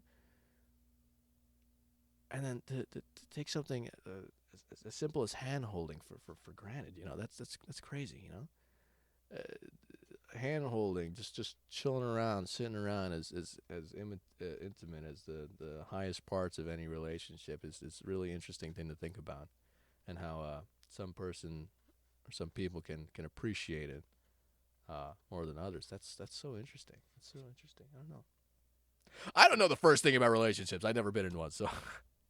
Starting with some of the boxes that are laying around in Modeus' closet, you begin carting your old junk out of the car for donation. I really do not want to be looking around Modeus' closet. I don't want to be looking at that. I don't want to be in there. Okay. I'm going to ask her to clean it up for me. Okay. As you are carrying a particularly cumbersome box, one filled to the brim with your old model sets and paints. Did I used to play Warhammer or something? That's kind of dope. Holy frick, literally. Whoa there, Chief. Ah! You clatter to the ground in an amazing display of stooge-like physical comedy. Then, as if it wasn't enough, the withered tape holding the box together gives way and its contents spill out onto the floor. Sorry, Taker, didn't hear you coming. How did you not hear me coming? Don't you have like super hearing or something? Alright. Here, let me help you clean up. Or maybe you ran into me on purpose. Oh, that isn't necessary. Nonsense! I'm happy to help. Before you can protest any further, Justice is already feeling around on the floor. She places her hand on one of the pieces that escaped the box. Okay, I used to play D&D. or something, or Warhammer. Oh, and I like that she's not looking at it. This is dope. I like the art for this game. I think I said this before, but I think it really captures Van Ripper's art style pretty good in a different way too. Really cool, really nice, and damn, it's good. Damn, it's good. Okay. Aha! What's this? It's nothing. Doesn't feel like nothing. You watch with a mix of horror and embarrassment as Justice ponders over the objects in her hands. Now, what do we have here? Oh, nothing. A toy of some sort. You know, this reminds me a lot of the knights that were all over the place when I was young. I remember children would run around with these little wooden replicas of the warriors they favored the most. Could this be one of your old toys from when you were a kid? Not exactly. Oh? It's a model. A model? Yeah, collecting them was an old hobby of mine. What do you do with them after you collect them? Well, you're supposed to paint them, and after that, it depends on the purpose, I suppose. Some people just keep it around and look at it. Other people like to use them in games. I see. And what did you do with them? Well, I wanted to paint them and put them up for display, but you look sheepishly at the figure that Justice has in her hands. Color choice aside, the paint job itself is atrocious. The paint is globbed on so thickly that many of the model's more intricate details have been lost. Beyond that, dude, I tried to get into mini painting. It's hard. It's really hard. Like, oh, frick. I want to get into Warhammer, right? Because I think it looks cool. It's a lot of fun, but damn, is it expensive. Damn, does it take a lot of time to paint those things, and damn, does it take a long time to play. But it looks like a lot of fun, especially to get like a bunch of people together to play some Warhammer. I play D&D a lot, so I am pretty well versed in this kind of thing, but painting, it's hard. Beyond that, the shading is inconsistent. You can shade minis. You shade minis, like... Anyways, the freehand work that looks like a child's crayon drawing, and there's still evidence of glue at the joints where the excess was not wiped away properly. But what? I never got the hang of it. Painting was never one of my strong suits. So what are you gonna do with them now? I'm not sure. I've just been sitting in boxes, cluttering up Modeus' closet since I got back from hell. Maybe someone who's better at painting can strip the color and do them properly. With a sigh, you begin gathering up the figures that lay scattered on the living room floor. Expecting Justice to pitch in and help right away, you're surprised when the demon does not move. Justice. Looking up, you are met with a surprising sight. Justice is frowning. You don't like painting anymore? No, I do. It's just... Why are you getting rid of this stuff? Well, I haven't touched it in a long time, so it's taking up space. Why don't you just move it all into your room then? I could do that, I suppose, but what? I just really don't think I'm cut out for painting, Justice. Gotta be honest with you, Taker. Makes me sad to think about you giving up on something you once enjoyed. You say you aren't good at painting, so what? Is there a competition? No. Do you have to be the best painter out there? No, I suppose not. Then answer me this, honestly. Even though the paint jobs weren't great, you still enjoyed painting, didn't you? I did. Then who cares? Pardon? Look, I know that it feels good to be good at something. But this is just a hobby, man. You're not entering them in any competitions. You aren't selling them for profit. So who cares if they're good or not? All that matters is that you enjoy, you and the enjoyment you get out of the deal. Okay. Right? Okay. At the end of the day, I'm not telling you what to do here, okay? I really want... If you really want to get rid of this stuff, go for it. I won't stop you. If you ask me, I don't think you really want to close the door on this hobby. I think, and correct me if I'm wrong, that you enjoy the hell out of painting these things. And the only reason you're quitting is because there's this little voice in your head that's needling you and saying that you have to be good at something for it to be worthwhile. Well, screw that. Being good at a hobby is secondary. Happiness is what really counts. You find yourself looking down at the figure resting in your palm. It's true, the paint job is horrendous. But nevertheless, you recall the excitement you felt when you brought it home and took it out of the box.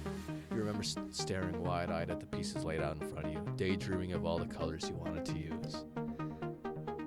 It took you all afternoon just to paint that one figure. An afternoon well spent. This reminds me of me running my first D&D game.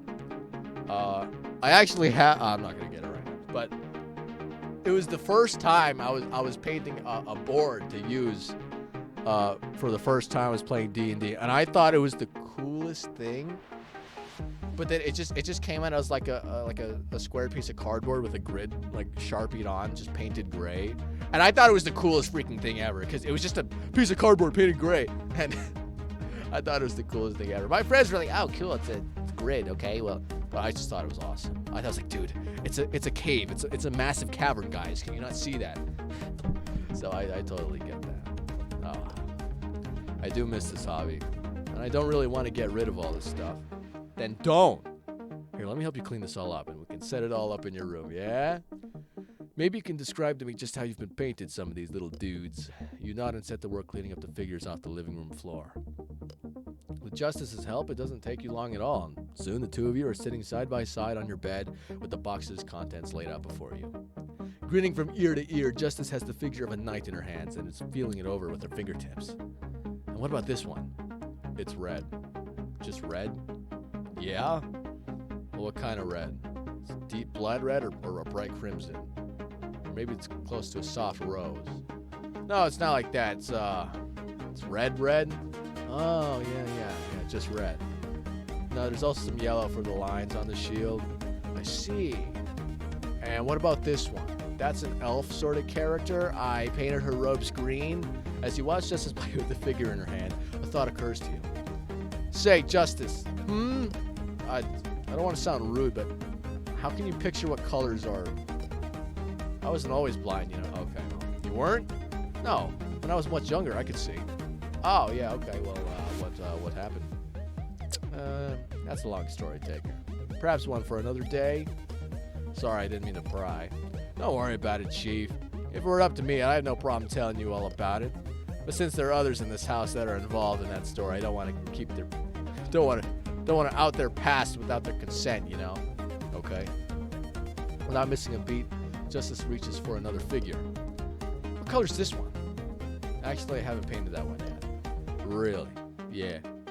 Been meaning to get around to it, but a little sidetracked lately. What are you waiting for? You got the paints and the brushes. Now is a good time as any to slap a coat on this bad boy. Suppose you're right. Let's see here. You rummage around in the box for your paints. However, much to your dismay, you find them in bad sorts. Many of the hues have been leaked out due to being improperly closed, while others have gone bad outright. Damn. What is it? Paints are bad. Bummer. Looks like I didn't close them properly. I'll have to restock at some point. Where do you usually get your paints? Yeah, where do I get paint for minis? Is it paints particularly for minis? I've been using acrylic out of a giant bottle, and that's probably not the best way to do it. There's a little hobby shop up in town. They got a big wall of paint, so I shouldn't have a problem loading up on new colors. Can I come with you? You really want to? Of course! We can browse through some of their models too, right? Should expand my collection, shouldn't I? That's what I like to hear. So it's a date, right? It's a date. Date to the board gaming store. I love going around the gaming store. It's a lot of fun. Oh, okay. All right, then. All right, cool. That's it. Don't need to keep it longer than it needs to be. Let's go with pandemonica. I like that Monica in this game is a lot less mean than in the actual game, so that's cool. It's been a couple of weeks since you last caught sight of pandemonica out in the open. Ever since your date at the coffee shop, that demon has been cooped up in her room. Though you still provide her with her morning coffee, you aren't permitted to enter her domain. Instead, you often leave the mug by the door like an offering, only to find it sitting empty in the very same place sometime later. This new arrangement has left a sour taste in your mouth, and you consider sitting the demoness down to figure out what's going on. Before you can, however, the unexpected occurs. It happens one evening after dinner as you're sitting in the living room watching television. Okay, you hear a door slamming, then a glimpse of a blur scurry into the kitchen. That should be normal, right? That's normal? Okay. At once you follow the figure and find none other than Pandemonica, wide-eyed and muttering as she rummages around the pantry. The sight of her standing alone in the kitchen brings a sense of deja vu. Pandemonica. The demoness turns around you suddenly. Her hunched-over stance reminds you of a wild animal standing hungrily over a fresh kill. Judging from the dark circles around her red-rimmed eyes, you can't help but think that the demon hasn't been sleeping well, or even at all. Taker. Are you looking for the grinder? I've been using it so often I don't put it away anymore. It's over by the coffee machine. Okay, all right. Pandemonica's eyes cut from you to the contraption sitting on the counter at your back. I can make you a cup of coffee now if you'd like. Yes, please. With a nod, you head over to the pantry where you stash the coffee beans that you and Pandemonica got from the shop on your last day. There you are faced with a choice. What flavor should I make? Oh, what? What did she make? Come on. Let's stick with her favorite, right? Wait, I remember she also said this one was good. Let's do this one. Yeah. Thinking it best to stick to the safe choice, you grab the bag of dark chocolate hazelnut off the shelf and get to work. As you whip a cup of freshly ground coffee, Pandemonica takes a seat by the table with a blanket wrapped around her shoulders.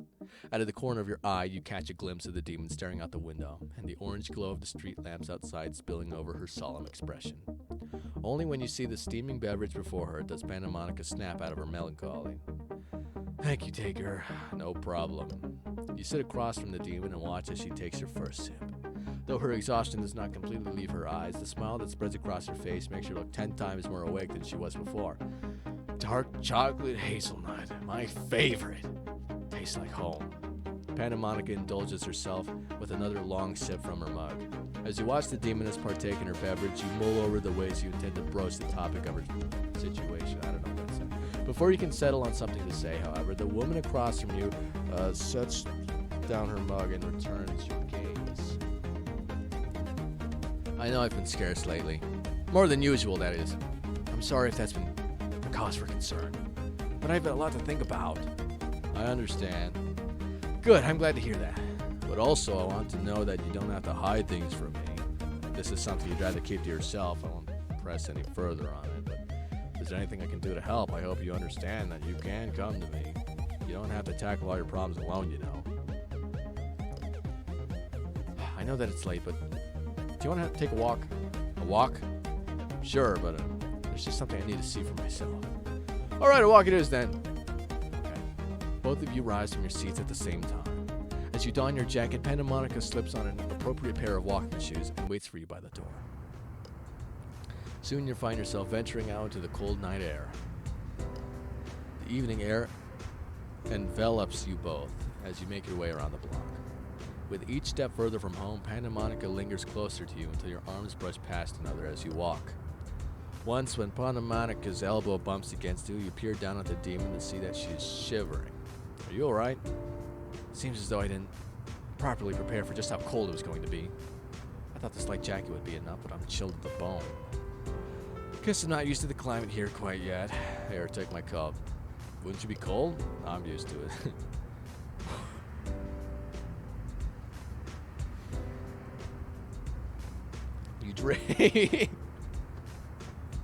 You drape your coat over Pandemonica's shoulders. At once, her shivering comes to an end and her expression softens. Compared to earlier, it's almost as though you are looking at a completely different person. Whereas before, an aura of distress and irritation seemed to seep out of her every pore, now it's as though Pandemonica no longer fathomed just what it was that irked her so. And this realization surprised her almost as much as it does you. So much so, in fact, that you can distinctly hear her mutter something under her breath. Though you don't catch it entirely, you are privy to two words which ring loud, clear in your ears. Why now? Pardon? Oh, nothing. I still have so much on my mind. Should we head home? Not yet, please. Just want to save this a little longer if you don't mind. Alright. You continue onward for a while, stealing glances at the demon beside you as you walk. The change in Pandemonica's demeanor is unmistakable, but as you try as you might, you cannot figure out what that has brought upon such a stark change in her personality.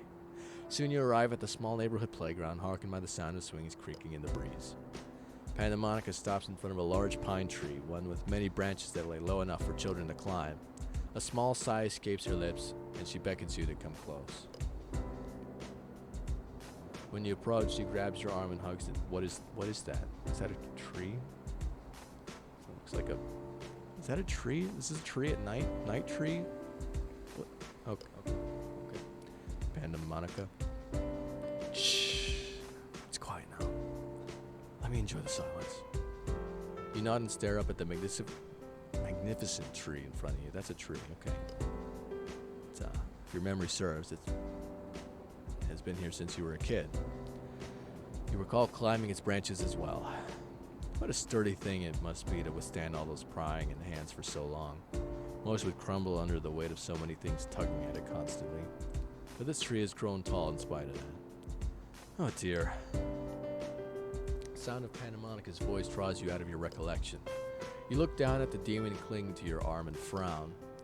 Her bliss is gone, evaporated into nothingness, like the wilting fog on your breath. Look at that. Suddenly, all that remains is sorrow. What's wrong? We should head back. Wait, Pandemonica. What is it? Please tell me what's going on. I can't help you if I don't know. Exasperated, Pandemonica plops down onto the swings and teeters to and fro in thought. Have you ever heard of pandemonium? It's a word that's like disorder and panic, right? Yes, but before that, it was a place. Pandemonium is the capital of hell. Is it? Okay. What about it? Can you guess what it's like there? Suppose there's a lot of demons, right? Not just a lot of demons. Nearly all of them. Flying in and out of that one building all day and night from the beginning of time until the end of time. It's loud there, maddeningly so. All of the demons talking at once like a sea of voices. Now imagine trying to discern one voice out of that sea. It'd be like searching for a particular droplet of water out of the ocean, wouldn't it? I suppose so, but why are you telling me all of this? Now imagine that you had to listen to that all day and all night without end. I'd go mad. Exactly.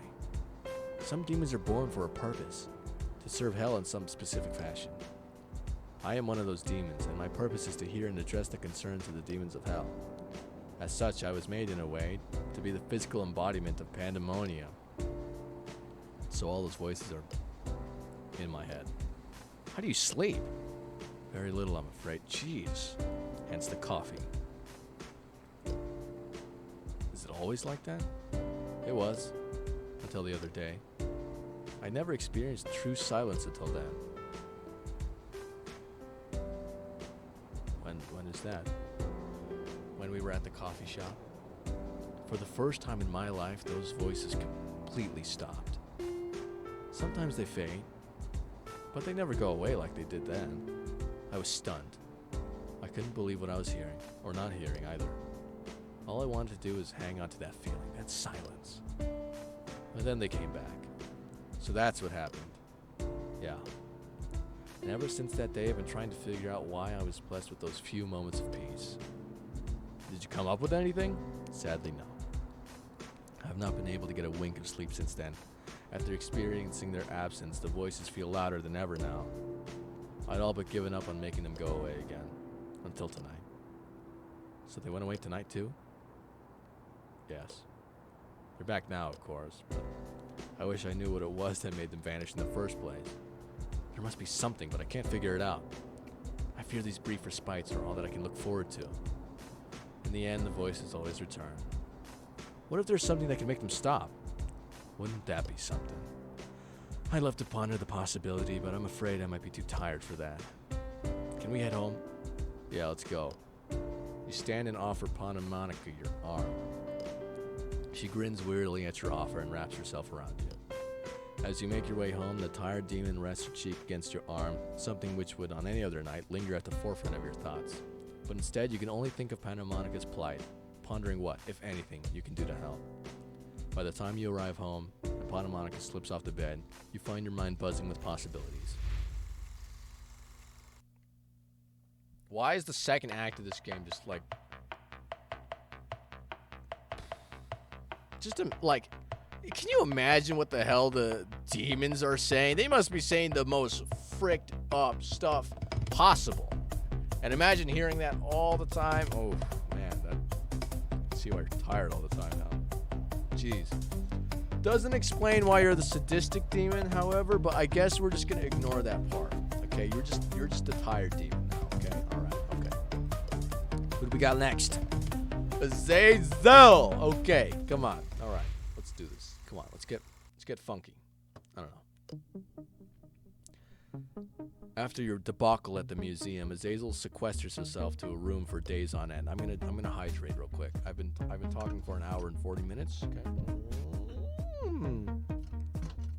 Stay hydrated. Drink water right now. Okay. And if it weren't for communal meal times, you wouldn't see her at all. Wait, so does this mean that they all like eat dinner at the same time, like together? I was not expecting that. That's kind of cool, but they would probably like fight each other or something. I don't know. Although she seems relatively composed during breakfast and dinner, her solitude at all other times of the day, while not entirely abnormal, concerns you. The museum was the perfect place to go for her to gather information for her thesis in a relatively short amount of time, after all. But now that she's been banned, you worry that she isn't taking things all too well. So one day you decide to check in with the curious angel. I'm too low on it. Okay, I'm just gonna sit upright. Gonna fix my posture like a gentleman. I think I said the exact same thing last time. Alright, that was 60 days ago. Do I freaking remember? I don't know. You knock at her door, unsure of what to expect. Come in! But Azazel sounds just as chipper as ever. What the frick? Hey, it's me. Huzzah, Mr. Taker! You came at the perfect time. I've just been finished sorting through and organizing all of my notes from the museum. You glance to see the side and see 7 neat piles of notes stacked precariously atop Azazel's desk. So that's what you've been doing up here all this time? Yep. Thanks to our trip to the museum, I think I'll be able to shorten the time that'll take to finish my thesis by about a decade. Wait, you were trying to categorize everything that could possibly exist. And a trip to the museum let you do that? Okay. A decade? That's a lot. Mm-hmm. Aren't you upset that we can't go back? A little, but that's okay. I'm just happy I was able to get what information I got. Thanks to you, I'll be able to finish my thesis 0.00001% quicker. That's tenths, hundredths, thousandths, 10,000ths. I'll finish my thesis 100,000% quicker. That's certainly good to hear. Okay. So what do you say we take a bit of a break to celebrate? That depends. What sort of break did you have in mind? Oh, well, there's an ice cream cart in the park. I hear just expanded their selection by to 16 flavors. I was thinking we could go there and maybe sample all of them. Perhaps we can even think about it as research for your thesis. I'm sure you'll need a section on frozen treats sooner or later, right? At your suggestion, Azazel's eyes become as wide as saucers. She hurriedly jots something down in her notebook before leaping to her feet. I'm sorry. Hold on. I was doing that thing where I read and then think to myself at the same time, and I was just thinking about. Sampling all of the flavors in an ice cream store, because that actually happened to me. I was standing behind this guy. It was like a mall kind of place, and I was standing behind this guy. I was waiting to get some ice cream for a milkshake, right? This guy he was like a construction worker or something. I guess he was like hot and he was sweaty, and he was standing in front of me. And he was sampling the flavors by the time I got there, but apparently he went through every flavor. And this place was huge, right? He went through every single flavor. Every single flavor. And I don't know why the people working there just let him keep going, but like, it was kind of cool. It was really cool because he had like this big smile on his face. He'd take the little wooden spoon and he'd suck on it, and then he'd just be like, I'm really debating on whether or not I want to buy this flavor. But hold on, let me try this other one first. And then he went through all of them, and then he was like, and then he just walked out. So that guy is kind of cool, I guess. But yeah, I mean, I play the system, I guess. I mean, I'm just sure, okay. And then I think I tried to make a joke after that, but then it didn't really land. And then the guy behind the counter didn't really hear me, so then he was like, "What was that?" And I was like, "Oh wait, never mind." And then I tried to be funny, and then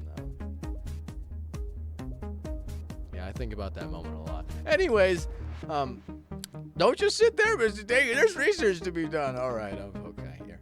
She all but drags you down the stairs. You just barely manage to snag your keys off the hook by the front door, and you're shoved inside. At your back, you catch the sound of someone shouting after you. What in the... Where are you off to in such a hurry? Ice cream! If they have a coffee flavor, you better bring me a scoop.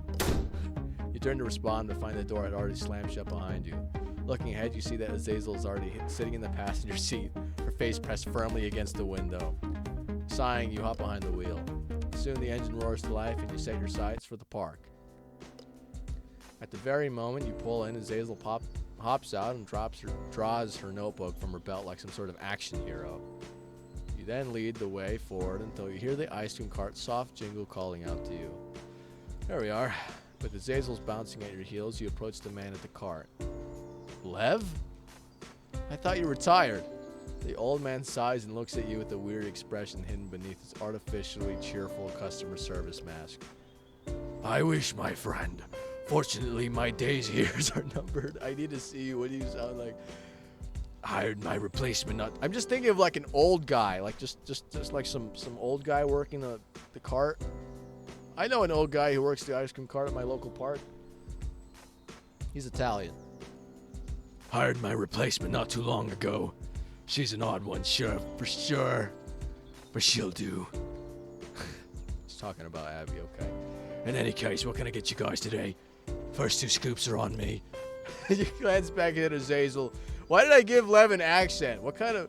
Whatever. Okay. The angel returns your look with one of wide-eyed anticipation. We'll take one of everything, Lev. Though the old man raises an eyebrow, he doesn't protest. Coming right up. Okay. With that, he begins scooping out dollops of ice cream on the cones and handing it to you and Azazel. As you're watching the man dole out the ice cream, you feel a weight on your back. You can't shake the feeling that you're being spied upon, but when you turn around to look, you see nothing but an empty park. It doesn't take long before your arms fill up with ice cream. Fortunately, Lev is kind enough to provide you with a solution for such a problem in the form of a cardboard tray which holds all of your cones for you. True to his word, you get the first 2 scoops for free. Sadly, you have to pay for the other 14. After coughing up the cash, you and Azazel scout out a nice bench where you can sit and sample all of the flavors. Is that what you meant by sample the flavors? That's what you meant. As you are treating yourself to a hearty sample of mint chocolate chip, the sensation of being watched returns. This time, however, you turn to find the source and are startled to discover a familiar stout little man standing directly behind you. What the hell? You nearly dropped your tray of ice cream as you leap from your seat. Azazel, who'd been taking note of your ice cream's viscosity, follows your gaze, and upon discovering the source of your fright, screams as well. I gave this guy an accent, didn't I? It is the guardian of the Renaissance exhibit. He has come to exact his revenge. Save the ice cream! Just as it looks like Azazel is going to fling the man into jacks. Please, I mean you no harm. I only ask you to hear me out. You and Azazel exchange a hesitant glance. All right. I came to apologize for chasing you out of the museum the other day. So, you sought us out. How did you find us? That is not... I think it's pretty important. What is important is that you were right, miss. I was? Yes. And so I was wrong to shout at you the way I did. But I implore you to understand my position in the matter. The claim you made was damning. Something like that can ruin a reputation in an instant. I was crying, okay. Oh. And with the museum struggling for funding as it is, I desperately wanted to brush off your accusation as baseless, but I just couldn't bring myself to ignore it. Your claim needled into my mind to such a degree that I found myself unable to sleep at night. And perhaps that is because I, too, had my doubts regarding the validity of some of those pieces. Quite a handful of them are so rare, I wonder how I even managed to get my hands on them. But that is neither here nor there. What I'm trying to say is, my curiosity got the better of me. And so I hired a forensic art specialist to suss out the truth of the matter.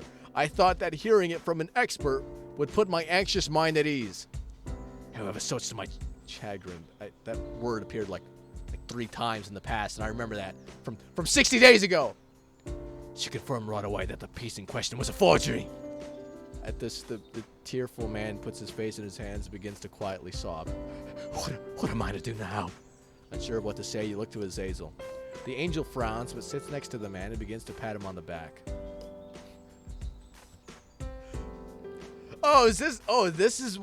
That's the tray of ice cream? I was imagining just one cone with just a tower of scoops on top of it, and then the cardboard was like a coffee, like a drink holder, and so then there was like 2 ice creams that are like the size of a freaking building, just in like the corners of a drink tray. That's how I imagined it. But yeah, I guess this works too. Oh, it's ice cream. Damn! Wow, look at all that. Wow. Hey, that looks pretty good.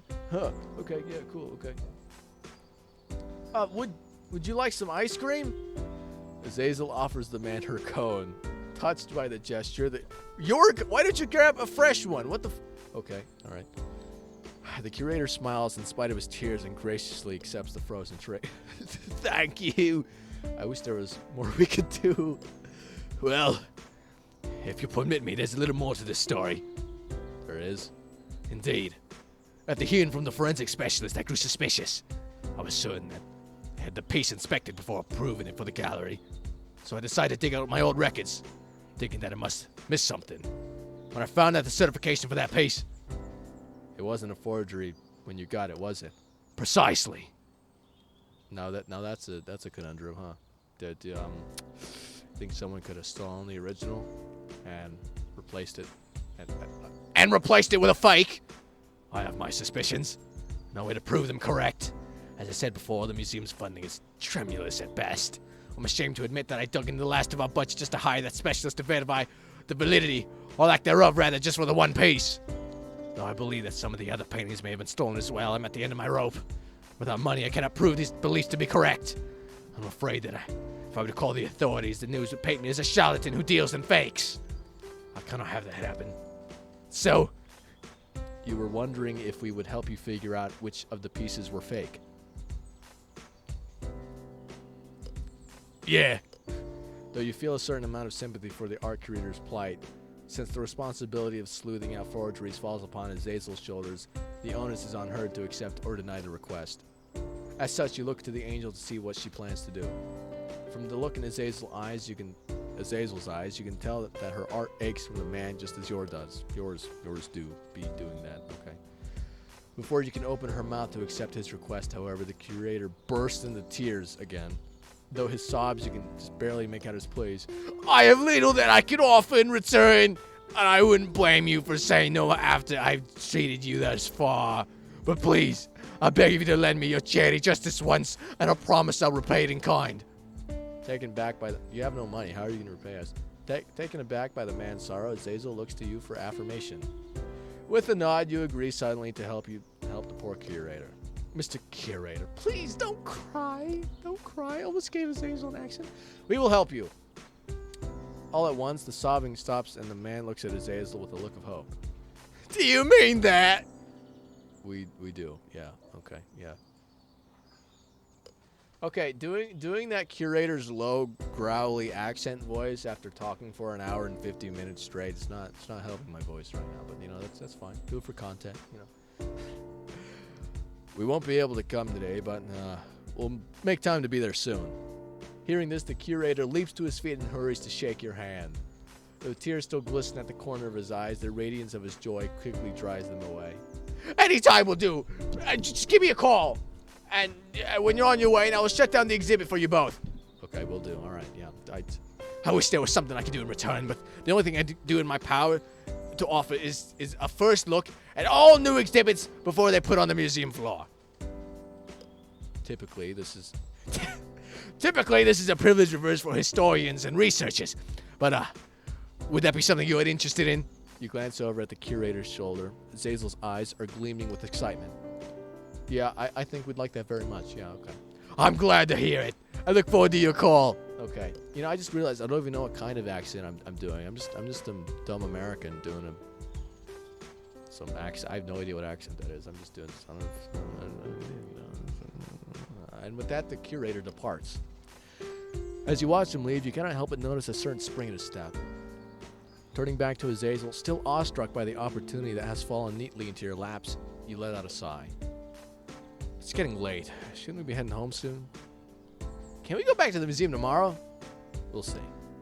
Before leaving the park, you stop by at Lev's ice cream stand and pick up a scoop of coffee ice cream for pandemonica. With renewed vigor, you and Azazel find yourselves thrust into an all-new adventure. And as you look at the angel sitting next to you, it is difficult to imagine sharing in this particular adventure with anyone else. Okay. Interesting quest we're going on.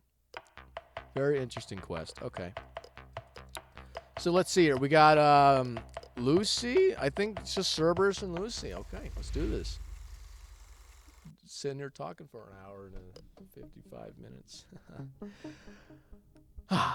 Before you returned from hell, you had never stopped to consider the ebb and flow of simple bathroom economics. What the frick does that mean? What? While dividing one space between 10 people may be only mildly convenient at the best of times, early mornings have a habit of spawning an impromptu conga line of individuals dead set on a nice warm shower. Standing in line for the umpteenth time, you idly consider the potential legality of using the outside hose to clean yourself off. There's two of you. What do you think she's up to? No good, I bet. That's why we should strike while we have the element of surprise. I don't care what Lucifer says. What the frick? Something's off about the scenario, but you can't quite put a figure on it. Ignoring it for a moment, you interject. Cerberus, you aren't by any chance planning to take out the garbage collector, are you? Both of her bodies turn to face you, and the thing clawing at the back of your mind snaps into place. Both of her bodies. The third one is nowhere to be seen. Ooh, we'd love to get our hands on her. Always taking away what's rightfully ours. Why we've half a mind. What does that mean? Hold up. Suddenly both of your heads swivel, staring intently over their left shoulder at the wall behind her, and whatever she's looking at, she doesn't shift the gaze from it for a full minute. She turns back to you. She smiles, back to her normal self again. I'm gonna hydrate real quick.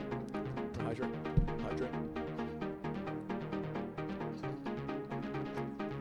Drink water. Right now. Go hydrate. Drink water. Okay. All right. Anyways. What was that about? Nothing! Okay, don't worry about it. We got everything under control. Okay, yeah, all right. Cerberus trots past you, heading back to her room. I wonder what that was about. Okay, she's been acting sores for a while now. You turn to see Malina, bleary-eyed, looking like she's not quite finished with her early morning hangover, emerge from the bathroom. Not that it's ever really easy to keep a conversation going with her, mind you. Okay. Any idea where her third body is? I mean, Malina lets out a sigh. Wow. Okay. Talking for 2 hours straight is really freaking with my reading ability right now. I apologize. She set up a camp in the living room. She even unplugged the television to get better access to the window. Camp? What do you mean? Is she playing some kind of game? I'm not really sure I could do her paranoid lunacy justice, but you should really just ask her yourself. I'll get on that. After your morning shower, you head downstairs to investigate the claims made by the Sour Demon. Sitting in a collapsible chair, Cerberus' third body is glued to the living room window, scanning the neighborhood with a pair of binoculars. She doesn't react as you enter the room, remaining focused on her observation with steadfast determination. Malina says you've been down here for a while. What are you doing? Keeping watch. For what? Cerberus scowls as though the answer to your question should be self-evident. Trouble. Synchronized footsteps behind you heralds the arrival of Cerberus' other bodies accompanied by Malina. Jig's up, Cerberus. I want my television back. Go ahead and tell Taker about this crazy theory of yours. The body by the window stands and is quickly joined by her other bodies presenting a united front. We're pretty sure we're being spied on. We've been picking up on a particular scent around the borders of the house. It wasn't there last week. And if we aren't mistaken, it's that punk mugger from the park. You mean that one that you chased off? Why would she return? Because she's definitely plotting revenge against us for whooping her butt back at the park. Only a matter of time before she strikes. We can't let her forward her schemes. How do you know? Have you met her before? Well, no. But there's something about them that just rubs up the wrong way. We can't really explain it, but we just know she's up to no good. So we're keeping watch for any sign of her. Okay. We're gonna teach her a lesson if we ever see her again. Okay, all right. This rampant paranoia is certainly at a source for Cerberus. You look over to Melina, who corkscrews her finger behind her head, non-verbally cluing you in on her own personal opinion of Cerberus's mental state. Well, there's only one thing for it then. Let's go find her. What? What? If it's causing you that much worry, why don't we go address the source of the problem? Count me out of this adventure. Urban exploration doesn't really fit my aesthetic. Besides, if I wanted to get shanked, I'd do it in the comfort of my own house, thank you very much. As you put on your shoes, Melina pulls you aside.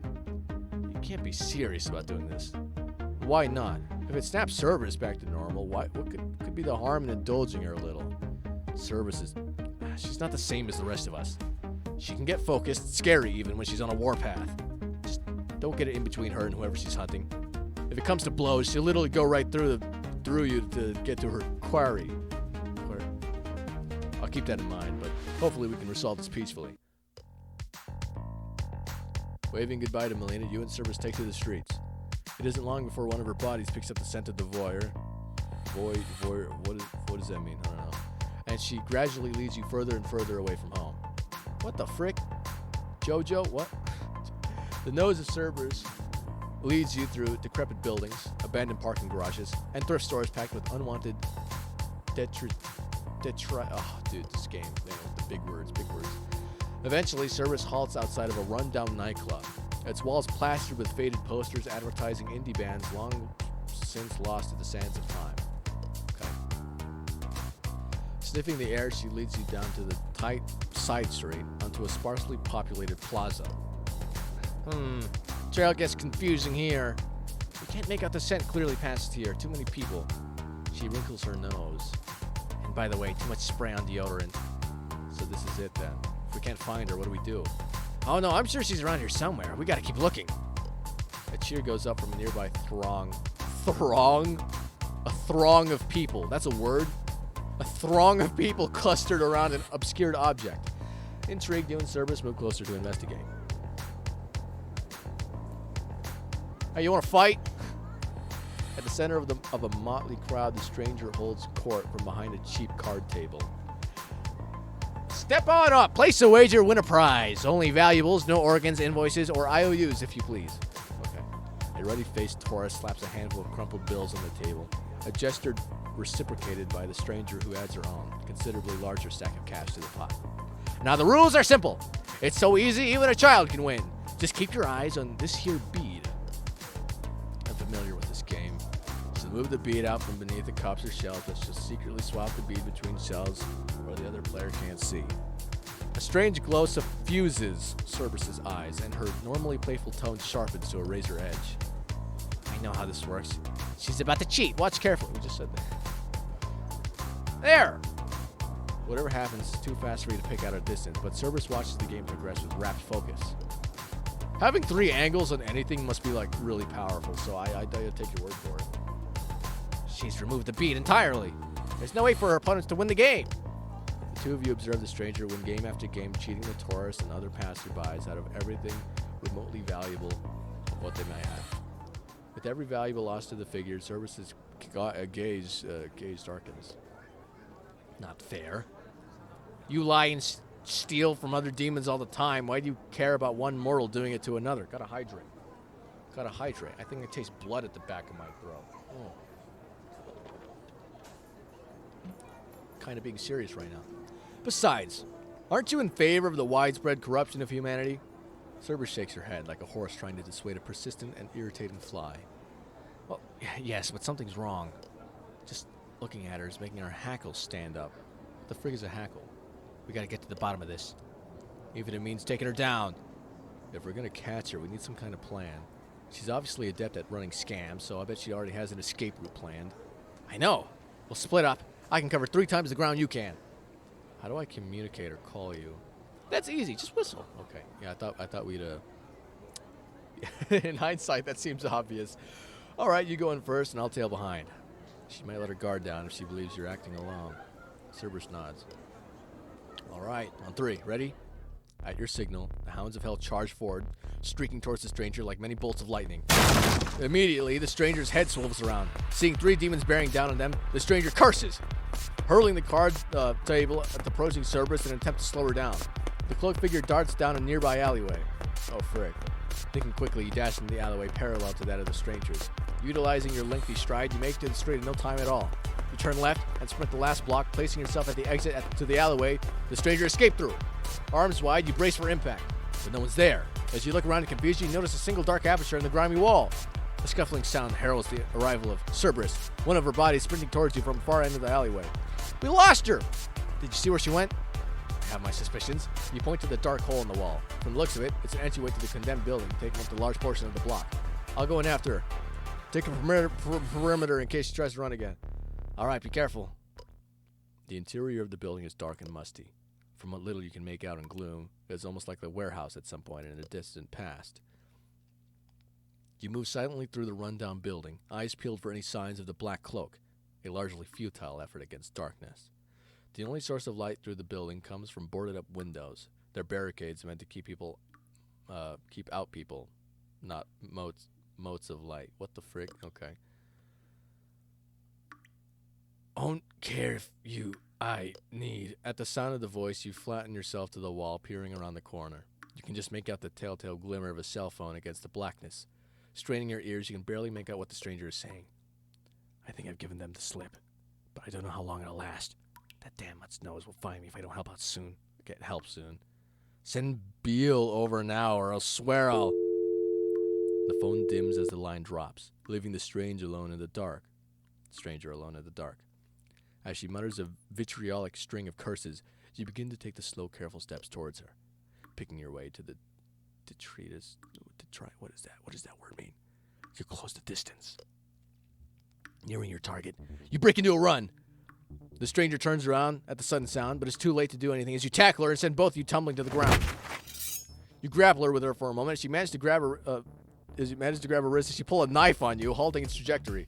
The stranger writhes like a landed eel, desperately twisting, trying to escape your grip. Your hold remains firm, however, and despite the ferocity of her initial attempts to free yourself, the struggles of the stranger soon diminish to the occasional token wiggle.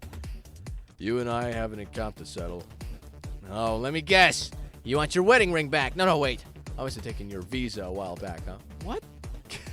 Guess again. Did you hit me with your car last... okay. Did you hit me with your car last week? I'll admit I may have played up the lame leg a bit, but it's all fine now. What do you say we just let bygones be bygones, huh? I know you've been snooping around my house. Whatever you're after, I guarantee it's not worth the trouble. Okay, you see, by saying that line, you've identified yourself, okay? So apparently if they don't know who you are, you just let them know who you are. So you might have given them a little bit of information with that. Now I remember. You're that gorilla I tried to mug in the park. Not my finest work, I'll admit, but it had been a slow day.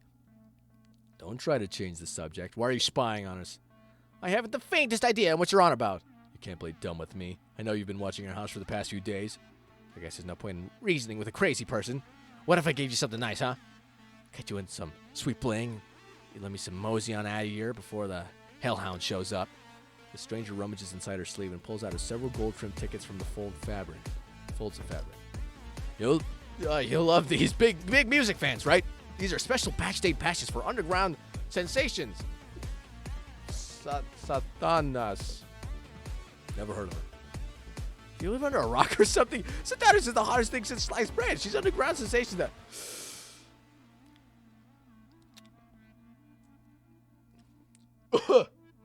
think I might have just like coughed up blood or something. Hold on. Yeah, I got it. Oh yeah. The things I do for content. Let's see here. If she has to pay a charlatan like you to promote her, I wouldn't count on her being a breakout hit. Go and check her out if you don't believe me. You let me go. I'll give you these. I'll give you a sweet deal on these little darlings. I wonder if that's a real person. Like, it's like a friend of a developer or something. She bobs the tickets up and down enticingly. Look at these tickets. I don't think so. After I call Cerberus in to satisfy your curiosity, I'm going to make sure you're turned into the proper authorities. Wait, turn me in? Yeah, isn't that what you typically do with cheats and swindlers, you know? Whoa, hey now, let's not be hasty. Do you have any idea who exactly you're dealing with? Do you even know who I am? Do you even know who I am? Do you have any idea who I am? You don't have a clue, do you? You don't have a freaking clue. Okay, well, you may have that hellhound running at the back, your beck and call, but I'll have you know, I'm bosom buddies with the queen of the underworld herself. Excuse me? Your surprise slackens your grip on the stranger just enough for her to act. Shedding her cloak like a second skin, the stranger barrels for the open doorway. Cerberus, whistle. As she runs, you catch a glimpse of white hair. And are those horns? Thinking fast, you stick your fingers in your mouth and whistle a sharp, shrill blast.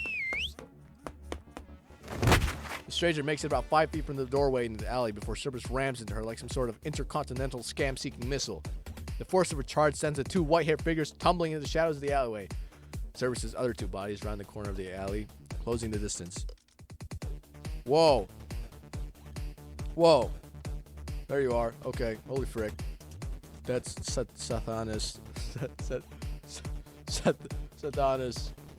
Huge underground. Like hell? Like, you mean like underground like in hell? Okay. Alright, anyways.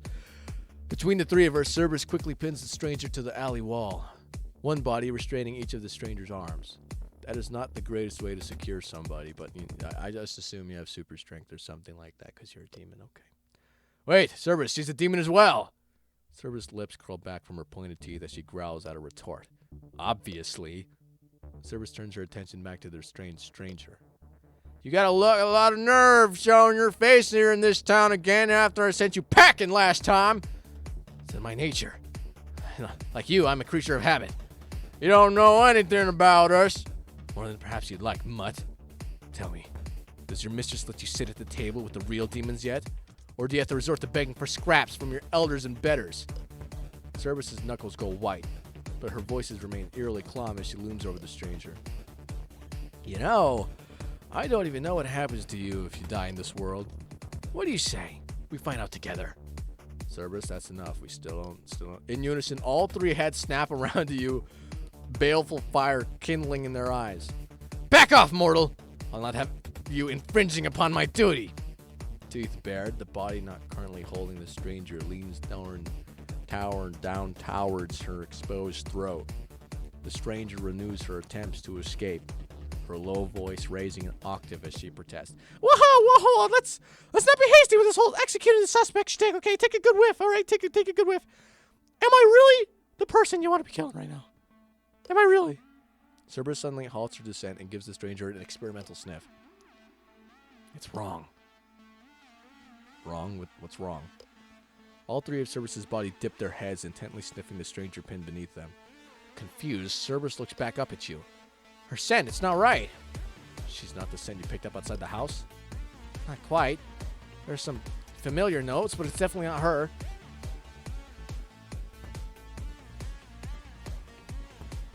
You look cool.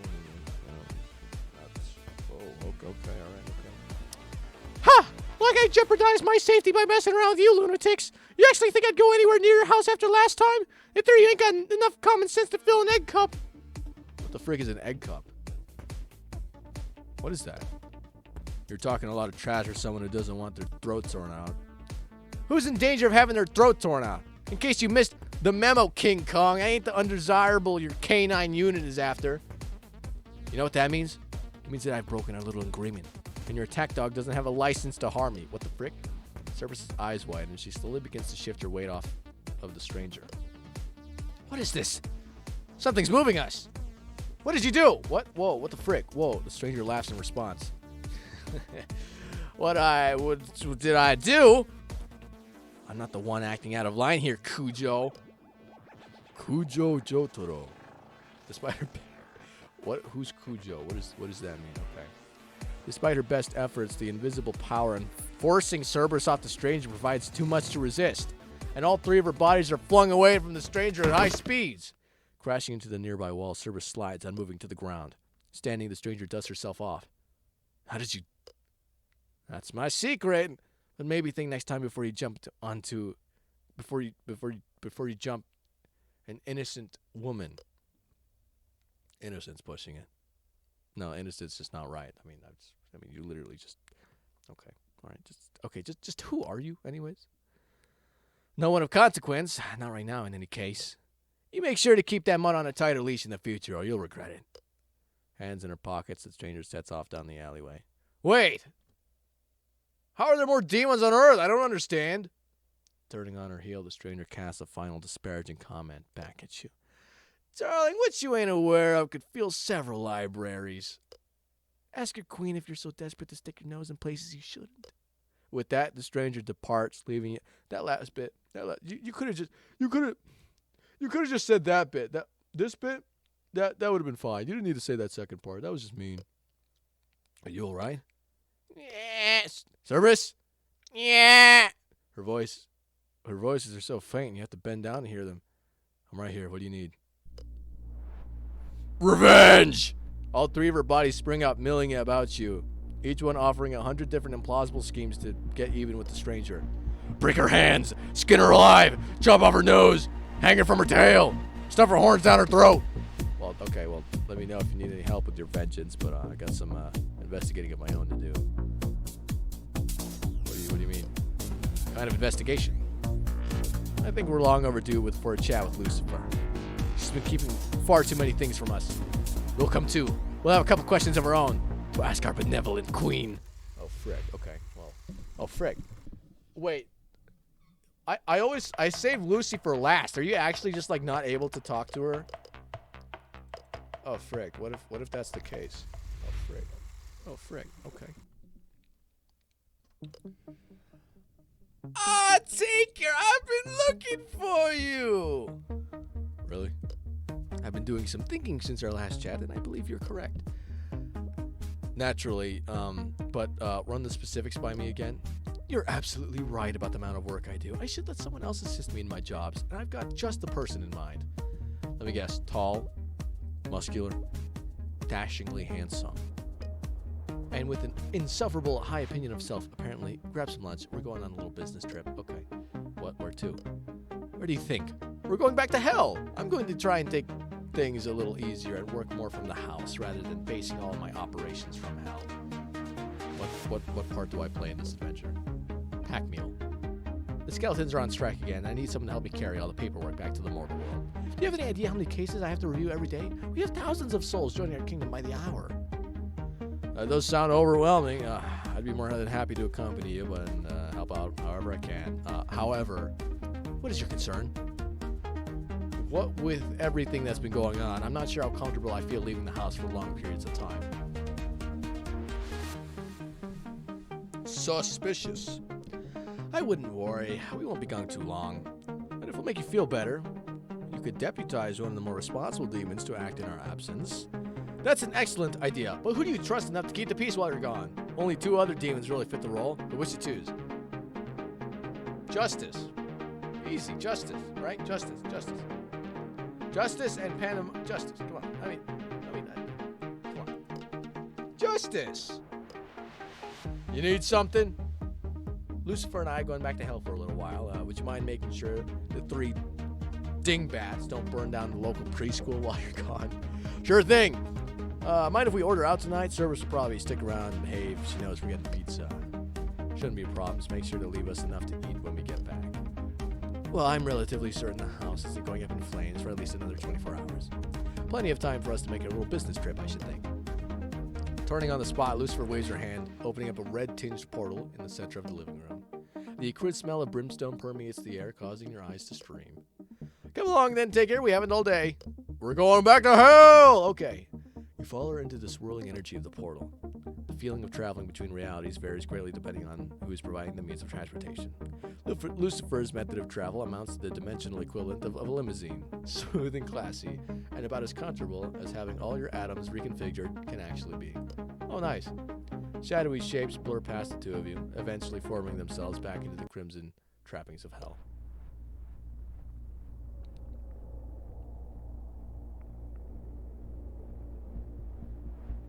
Forgot we're in hell, okay. You recognize the space as Lucifer's office, her polished black desk overflowing with papers and work orders. You start to take a step forwards, but are stopped by a well-manicured, unyielding hand on your shoulder. Oh, it's her hand. Jeez, I thought, okay, all right. Don't move. Hold still for a second. I forgot to give you something. She extends her hand, a small pentacle suspended from a silver chain lays flat against her palm. This should protect you from the miasma of hell. What the hell is that? After all, what good is an assistant who can only take a dozen steps before bursting into flames? Okay. Oh, is this so I don't have to like do puzzles and like move certain steps? Okay. Lucifer leans in close and clasps a chain behind your neck. Okay. There, you're all safe now, but do me a favor and try not to destroy any skeletons that you happen to run into, okay? I'll try. The two of you walk over to the desk. Lucifer visibly winces as a stack of paper falls over, adding to its contents the already sizable mess that covers the ground. I can see we've got our work cut out for us. Indeed. Fortunately, Lucifer twirls her finger in the air, and two slick, shining briefcases materialize out of thin air. Feels good to have my full powers back at my disposal. The mortal world hinders my abilities to some degree. Trying to cast a spell up there is like trying to paint a picture with weights strapped to my hands. She hands you one of the briefcases, snapping it open. You suspect that there's no way that its modest interior can contain the sheer quantity of paper strewn across the room. Do you want these separated in any particular fashion, or? I wouldn't worry about it. I'm used to separating the important documents from the routine ones anyways. The clerical demons have adopted print them all and let Lucifer sort them out as a principal motto with regards to bureaucracy. The two of you begin stuffing papers into the suitcase. Despite their modest size, they never seem to quite fill up, no matter how many documents you place inside them. While the novelty of the suitcases distracts you momentarily, you soon become bored with the task at hand. Say, Lucifer. Yes?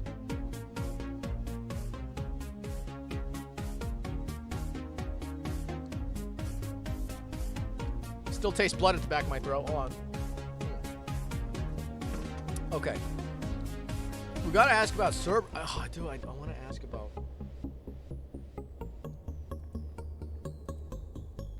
Just do that. Okay. Cerberus seems different than the other demons. Hardly a unique observation, but do continue. Even looking beyond the multiple bodies, I've seen Cerberus experience strange, unpredictable personality shifts. She appears innocent most of the time, but she can turn quite nasty at unpredictable intervals. Her erratic behavior could be attributed to her rather unique upbringing. She's not exactly a naturally developed resident of hell, rather an entity molded to serve a particular purpose. What purpose is that? Cerberus acts as a form of insurance to guarantee hell remains in its current state.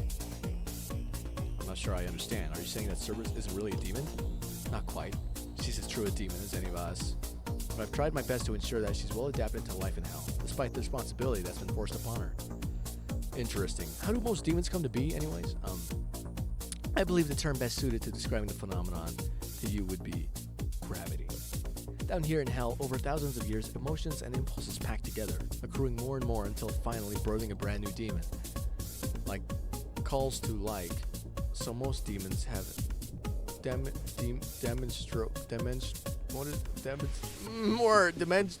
demonstrable inclinations towards their founding feelings. Is that a real word? Oh, frick. Okay. Anger, laziness, deceit, ambition. All are the foundation clay from which a demon can be born. And what then? Are demons just born sharply dressed and consumed by their hungers? Fortunately, no. Many of us had a guiding hand to help us along that way. In the depths of hell, there's an immensely powerful demon who takes it upon herself to foster and shape the infant demons she comes across. Few demons make it very far without her helping hand. Her name is Lilith, but to the denizens of hell, she is known as the Mother Demon. She sounds fascinating. I wonder where she came from. The two of you spend the next hour or so engaged in the speculation about the civil state of hell and how it compares to that of Earth. Eventually, interesting. Okay, let's go back. Let's go back. I've never heard of a demon sister before, Melina and Zdrada. How did they come to be? Their origins are far from auspicious. As far as I'm aware, Zdrada made quite the name for herself during Hell's more tumultuous years, but never enough to warrant serious attention to concern from the higher-ranking demons. And Melina? Next to nothing up until the old lords of hell were overthrown. Not a single demon I've spoken to can attest to her existence. Once the new order was imposed, reports of a sour demon with an unhealthy lust for addictive mortal vices began circulating among the clerical demons. Interesting. And how do most demons come to be? Alright. Okay, that's interesting. I kind of do like that this game is kind of building lore, expanding it. Instead of just being like a funny dating game. This is pretty interesting stuff. Before long, you stuff the last of the papers into the briefcase, forcing the lid shut with moderate effort. You look around the room. Lucifer has now returned yet. 5 minutes later, and still no sign of Hell's president.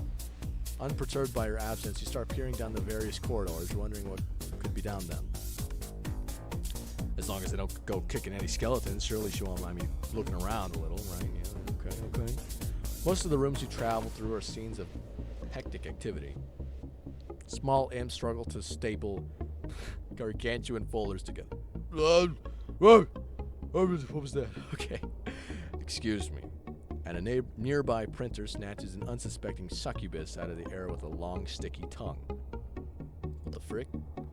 Various break rooms dot the office, and inside you can catch glimpses of the occasional demon or skeleton drinking tea brewed with a squirming bag of human souls.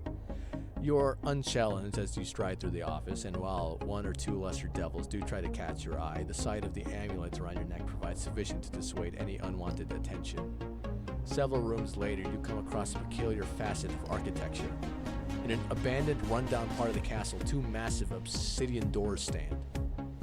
Bowed outward from within, it appears as though these doors have been damaged trying to contain some immense force.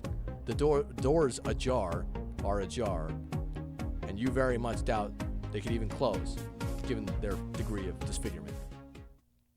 Might as well have a look inside.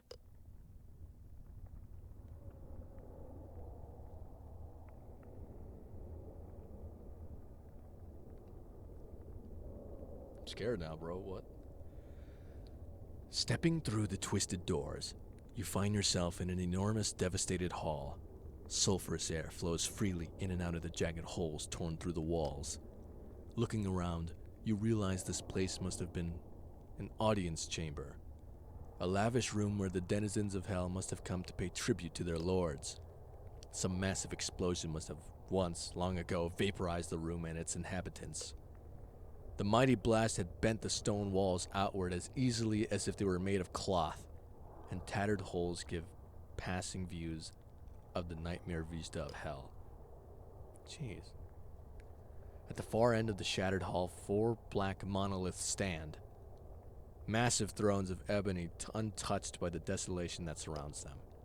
Among the base of these pillars lay strewn dozens upon dozens of broken tools, picks snapped in half at the handles, shovels, heads bent and cast aside. It looks as though someone has tried very, very hard to destroy these surviving relics. Standing before the thrones, head slumped, stands Lucifer, Queen of Hell. You begin to pick your way over the rubble, moving towards her.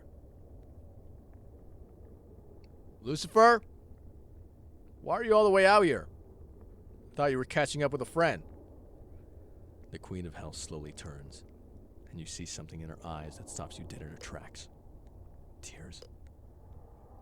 She makes a muted gesture to a small, polished stone slate propped on the ground before her. I am. It's been a long time since I last came to visit her. She gestures towards the polished tablet. This stone marks the spot where my greatest ally paid the price for my naivety. She gave up her name and her identity to assist me in the ascent to the throne of hell. We were sick of seeing the former lords squander their power and influence on self-indulgences. We wanted to be better, To make things different. To make things right in hell. Okay, well, as right as things can get in hell, but okay. We mortals have a certain saying regarding paving roads with good intentions. With the strength of the high prosecutor's justice, we challenge the ruling demon lords, primal incarnations of sloth, greed, gluttony, and wrath. After a terrible battle, we toppled them from their thrones onto the floor where the rest of us walked. Standing there above them, we truly believed we'd won a decisive victory. Flushed with our idealism, we turned our backs on those we conquered, and we showed them mercy. Her voice breaks and tears begin to flow down her cheeks in earnest. Our mercy was replayed in blood and betrayal. As her last vicious action, the incarnation of wrath struck my friend through the heart, sacrificing her own power to take something precious from me. If we couldn't kill them. So instead, we broke them. We rendered their demonic forms asunder and scattered them into the mortal world. We took all they had and cast them out, and what happened to them after that I do not know. What? Was it all you thought it would be? Lucifer turns to you, her gaze piercing, despite the tears still beating at the corners of her eyes. Of course it wasn't. There isn't a day that goes by that I'm not reminded of the price I paid for power. It's one of the reasons I come here, to remind myself the cost of ambition. May I pay respects to her as well? Of course. As you kneel to pay your respects, you notice an epitaph, a small name etched onto the memorial. Wait, this name looks like... But how could it be? Something the matter? It's nothing. There must be a reason Lucifer omitted that demon's name from the tale. Whatever the full story is, you aren't likely to get it here. Not now, and not from Lucifer. Let's return home then. Once more, Lucifer opens up a portal and the two of you step through it, back to the mortal world. What then? As the house starts to take shape around you, something seems off. Someone has gone around the house and tidied it thoroughly. All chores have been completed flawlessly, and the house itself is eerily silent. A large framed photo on the wall declares Pandemonica Employee of the Month in spiky black letters. To the side of the photo, an array of smaller photos features everyone else in the house except for Lucifer. A small award is stapled to the top of these pictures, helpfully grouping them under the category of Gimps of the Month. Ah, welcome back. Who the frick? You turn to see Pandemonica sitting in one of the living room's large squashy armchairs, accompanied by servers.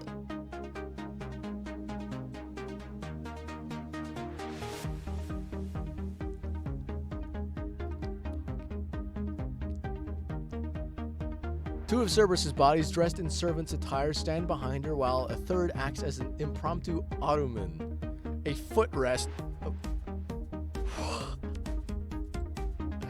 An ottoman, that is a footrest. A footrest for the sadistic demon. More coffee, mistress. A back rub? Mistress, can I maybe stand up? My knees are getting sore. Nonsense, you've been doing this for 6 hours. Surely you could do better than that. What the frick is going on? Pandemonica gives a tremendous yawn. A shame, really. I haven't had this much fun in decades. Bowing obsequiously. What the frick does that mean? Obsequiously to Lucifer, Pandemonica retires to her room. As soon as she's out of sight, Cerberus swarms you, her pleas and protestations layering into an almost indecipherable mess. Don't leave us alone with her again! She's crazy! We'll behave ourselves, we promise. Ignoring them, you turn to Lucifer. Oh, damn. Okay. Well, frick him. Okay. Oh, frick.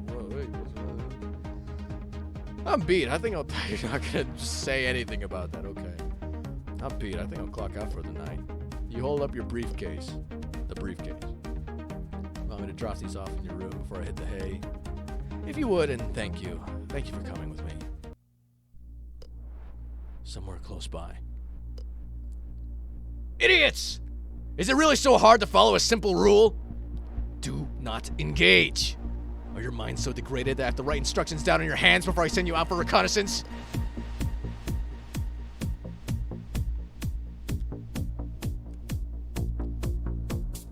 To be honest, I wasn't really sussing you out. I actually just thought you were like just some Larry from Gumball. You know how he works every job. I thought that was kind of like the joke here, but in all fairness, my queen, they went looking for us this time. Shut it, Mammon. Mammon? Mammon. Okay. Mammon. Need I remind you it was your lack of control that attracted the Hellhound in the first place? If you hadn't succumbed to your baser impulses, our movements could have been continued unnoticed. It's not my fault you lack proper leadership skills. Besides, if I recall correctly, we're the ones doing you the favor here, unless you found an alternative solution to deal with your problem. Holy frick. That's enough of your insubordination. Holy frick, dude, we're gonna rock out like hell! Even in my current state, I can still muster the strength to beat you to the ground 100 times over. Abby, if you're quite finished dressing us down, I'm going to head out. I have a shift starting in 20 minutes. Right, I'll be on my way as well. Okay. You won't wriggle out of this one, Mammon. We still have more to discuss. Oh? Your disguise has been pierced. The Hellhound has your scent. You're now far too much of a liability to send out on your own. She wouldn't be any more trouble. She can make a move on me unless she has a justifiable cause to act. Yes, but unless you've forgotten, there are 8 more individuals in her household who are under no such restrictions. For the time being, your job is as reconnaissance as at an end. Okay. What? You can't bench me. Who's gonna do all the recon work if it's not for good old Mammon? Our resident busybody should suffice for observation. She's already proved to be several times more competent than you, Mammon. And unlike you, she's never clashed with them directly. Perhaps it's just in her nature to avoid physical engagement. Besides, I do still have a task for you. One befitting your potential. Now that you've been sniffed out by the Hellhound, our enemy will know of our presence. I suspect action will be soon taken against us. It only seems fitting that we pull out the ace in our pull out our ace in the hole. Do people say that? Ace in the hole for a preemptive strike, does it not? You have cool hair, bro. You mean you're actually going to let her in on this? Thanks to your blunders, I can't see another viable option. Can you? But you've known her longer than most. You've seen the sorts of things she's done. Are you sure you want to turn her loose? We'll lose all pretense of subtlety. Which is why you'll be responsible for managing her out in the field. For keeping collateral damage to an acceptable degree. You wanted to get your hands dirty, so this ought to be quite the reward for you. No? You want me to act as damage control for... No. You don't understand. Have you seen the message that... That's not Beal, is it? Belly? Is that Bel-E? Belay? That's not Beelzebub, is it? No, Beelzebub is spelled B-E-L, right? No way am I getting anywhere near that. So, that's how it's gonna be. You're just gonna shirk away, abandon your duty like you always have. I seem to recall a time when the 4 of us poised to lose everything, but you know, memory's a funny thing. Because I seem to recall only 3 of us fighting for what was ours. Belfagor.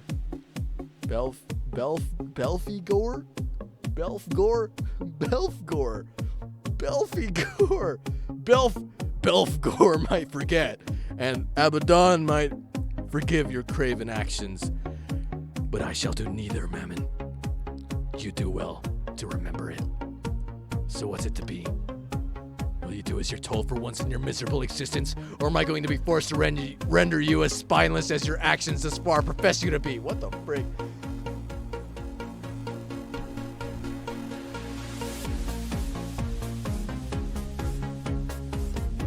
I'll take that as a yes. Now that all that remains, then, is to explain the situation to your new partner. Belfagor!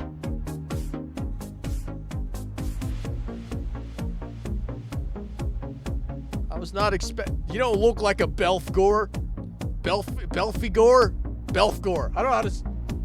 Belfagor. What the frick?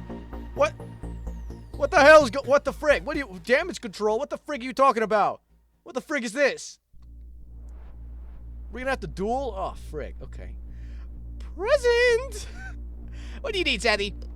God, you can't just pop up like that, Bill! Belfcore. Were you listening? Only the beginning, and then I got kind of bored. Do you know that I'm offering you an active role in this? Wow, Sandy, you must be feeling the heat if you're considering letting me off the leash. Oh, frick. Though it pains me to admit it, you have recovered far more of your former powers than the rest of us. The time has come to play them against our common enemy. Mammon here has kindly volunteered to be your guide in this venture. No thanks, I don't really need weaklings to chaperone me. Holy frick.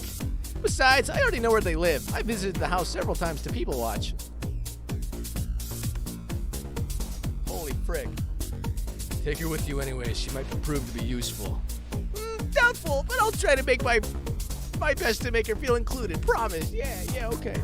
And speaking of useless things, what am I to do with the chattel that might be? What is that? What does that mean? Okay. As long as that particular individual remains untouched, you may do as you will with the others. Yes. Oh, this is gonna be so much fun. Come on, Fleabag. You need to look like such. Don't need to look like such a sourpuss. Hey, don't you Belfcore. Belfcore. How the hell do you say that? Holy frick! Holy frick! What is going on? Holy frick! What is going on? What is going on? Holy frick! I know. We could get some cotton candy on the way. That'll cheer you up. Holy frick! Okay, Lego. Ow! Stop dragging. Oh wait, no. She said let go. Oh frick. Oh, frick. Oh, frick, dude. Oh, frick, man. Holy frick. Send that us! Help me! And now our game begins in earnest. Your move. Usurper.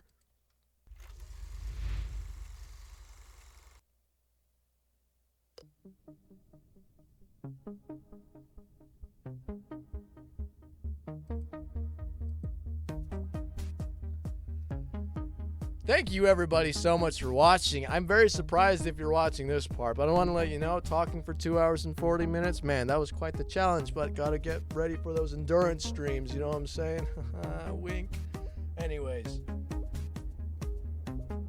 Man, interesting game. Really cool. I'm really digging the direction that this is going. And somehow balancing the actual like funny dating part and then the actual drama that's actually happening, which I was not expecting. I thought it was just like a silly dating game, but that is not the case here. There's definitely something going on, new characters, new lore. I'm really digging that. I'm a big fan of that. Love that. Can't wait to do more of it. Next time, I'm gonna hydrate more often so I don't, tear up my throat that I start bleeding after talking for 2 hours and 40 minutes straight. Hopefully you liked the video, and if you really liked it, please consider subscribing. It'll help out a lot. So, that's the video. Thanks for watching. I'll see you around. Bye-bye.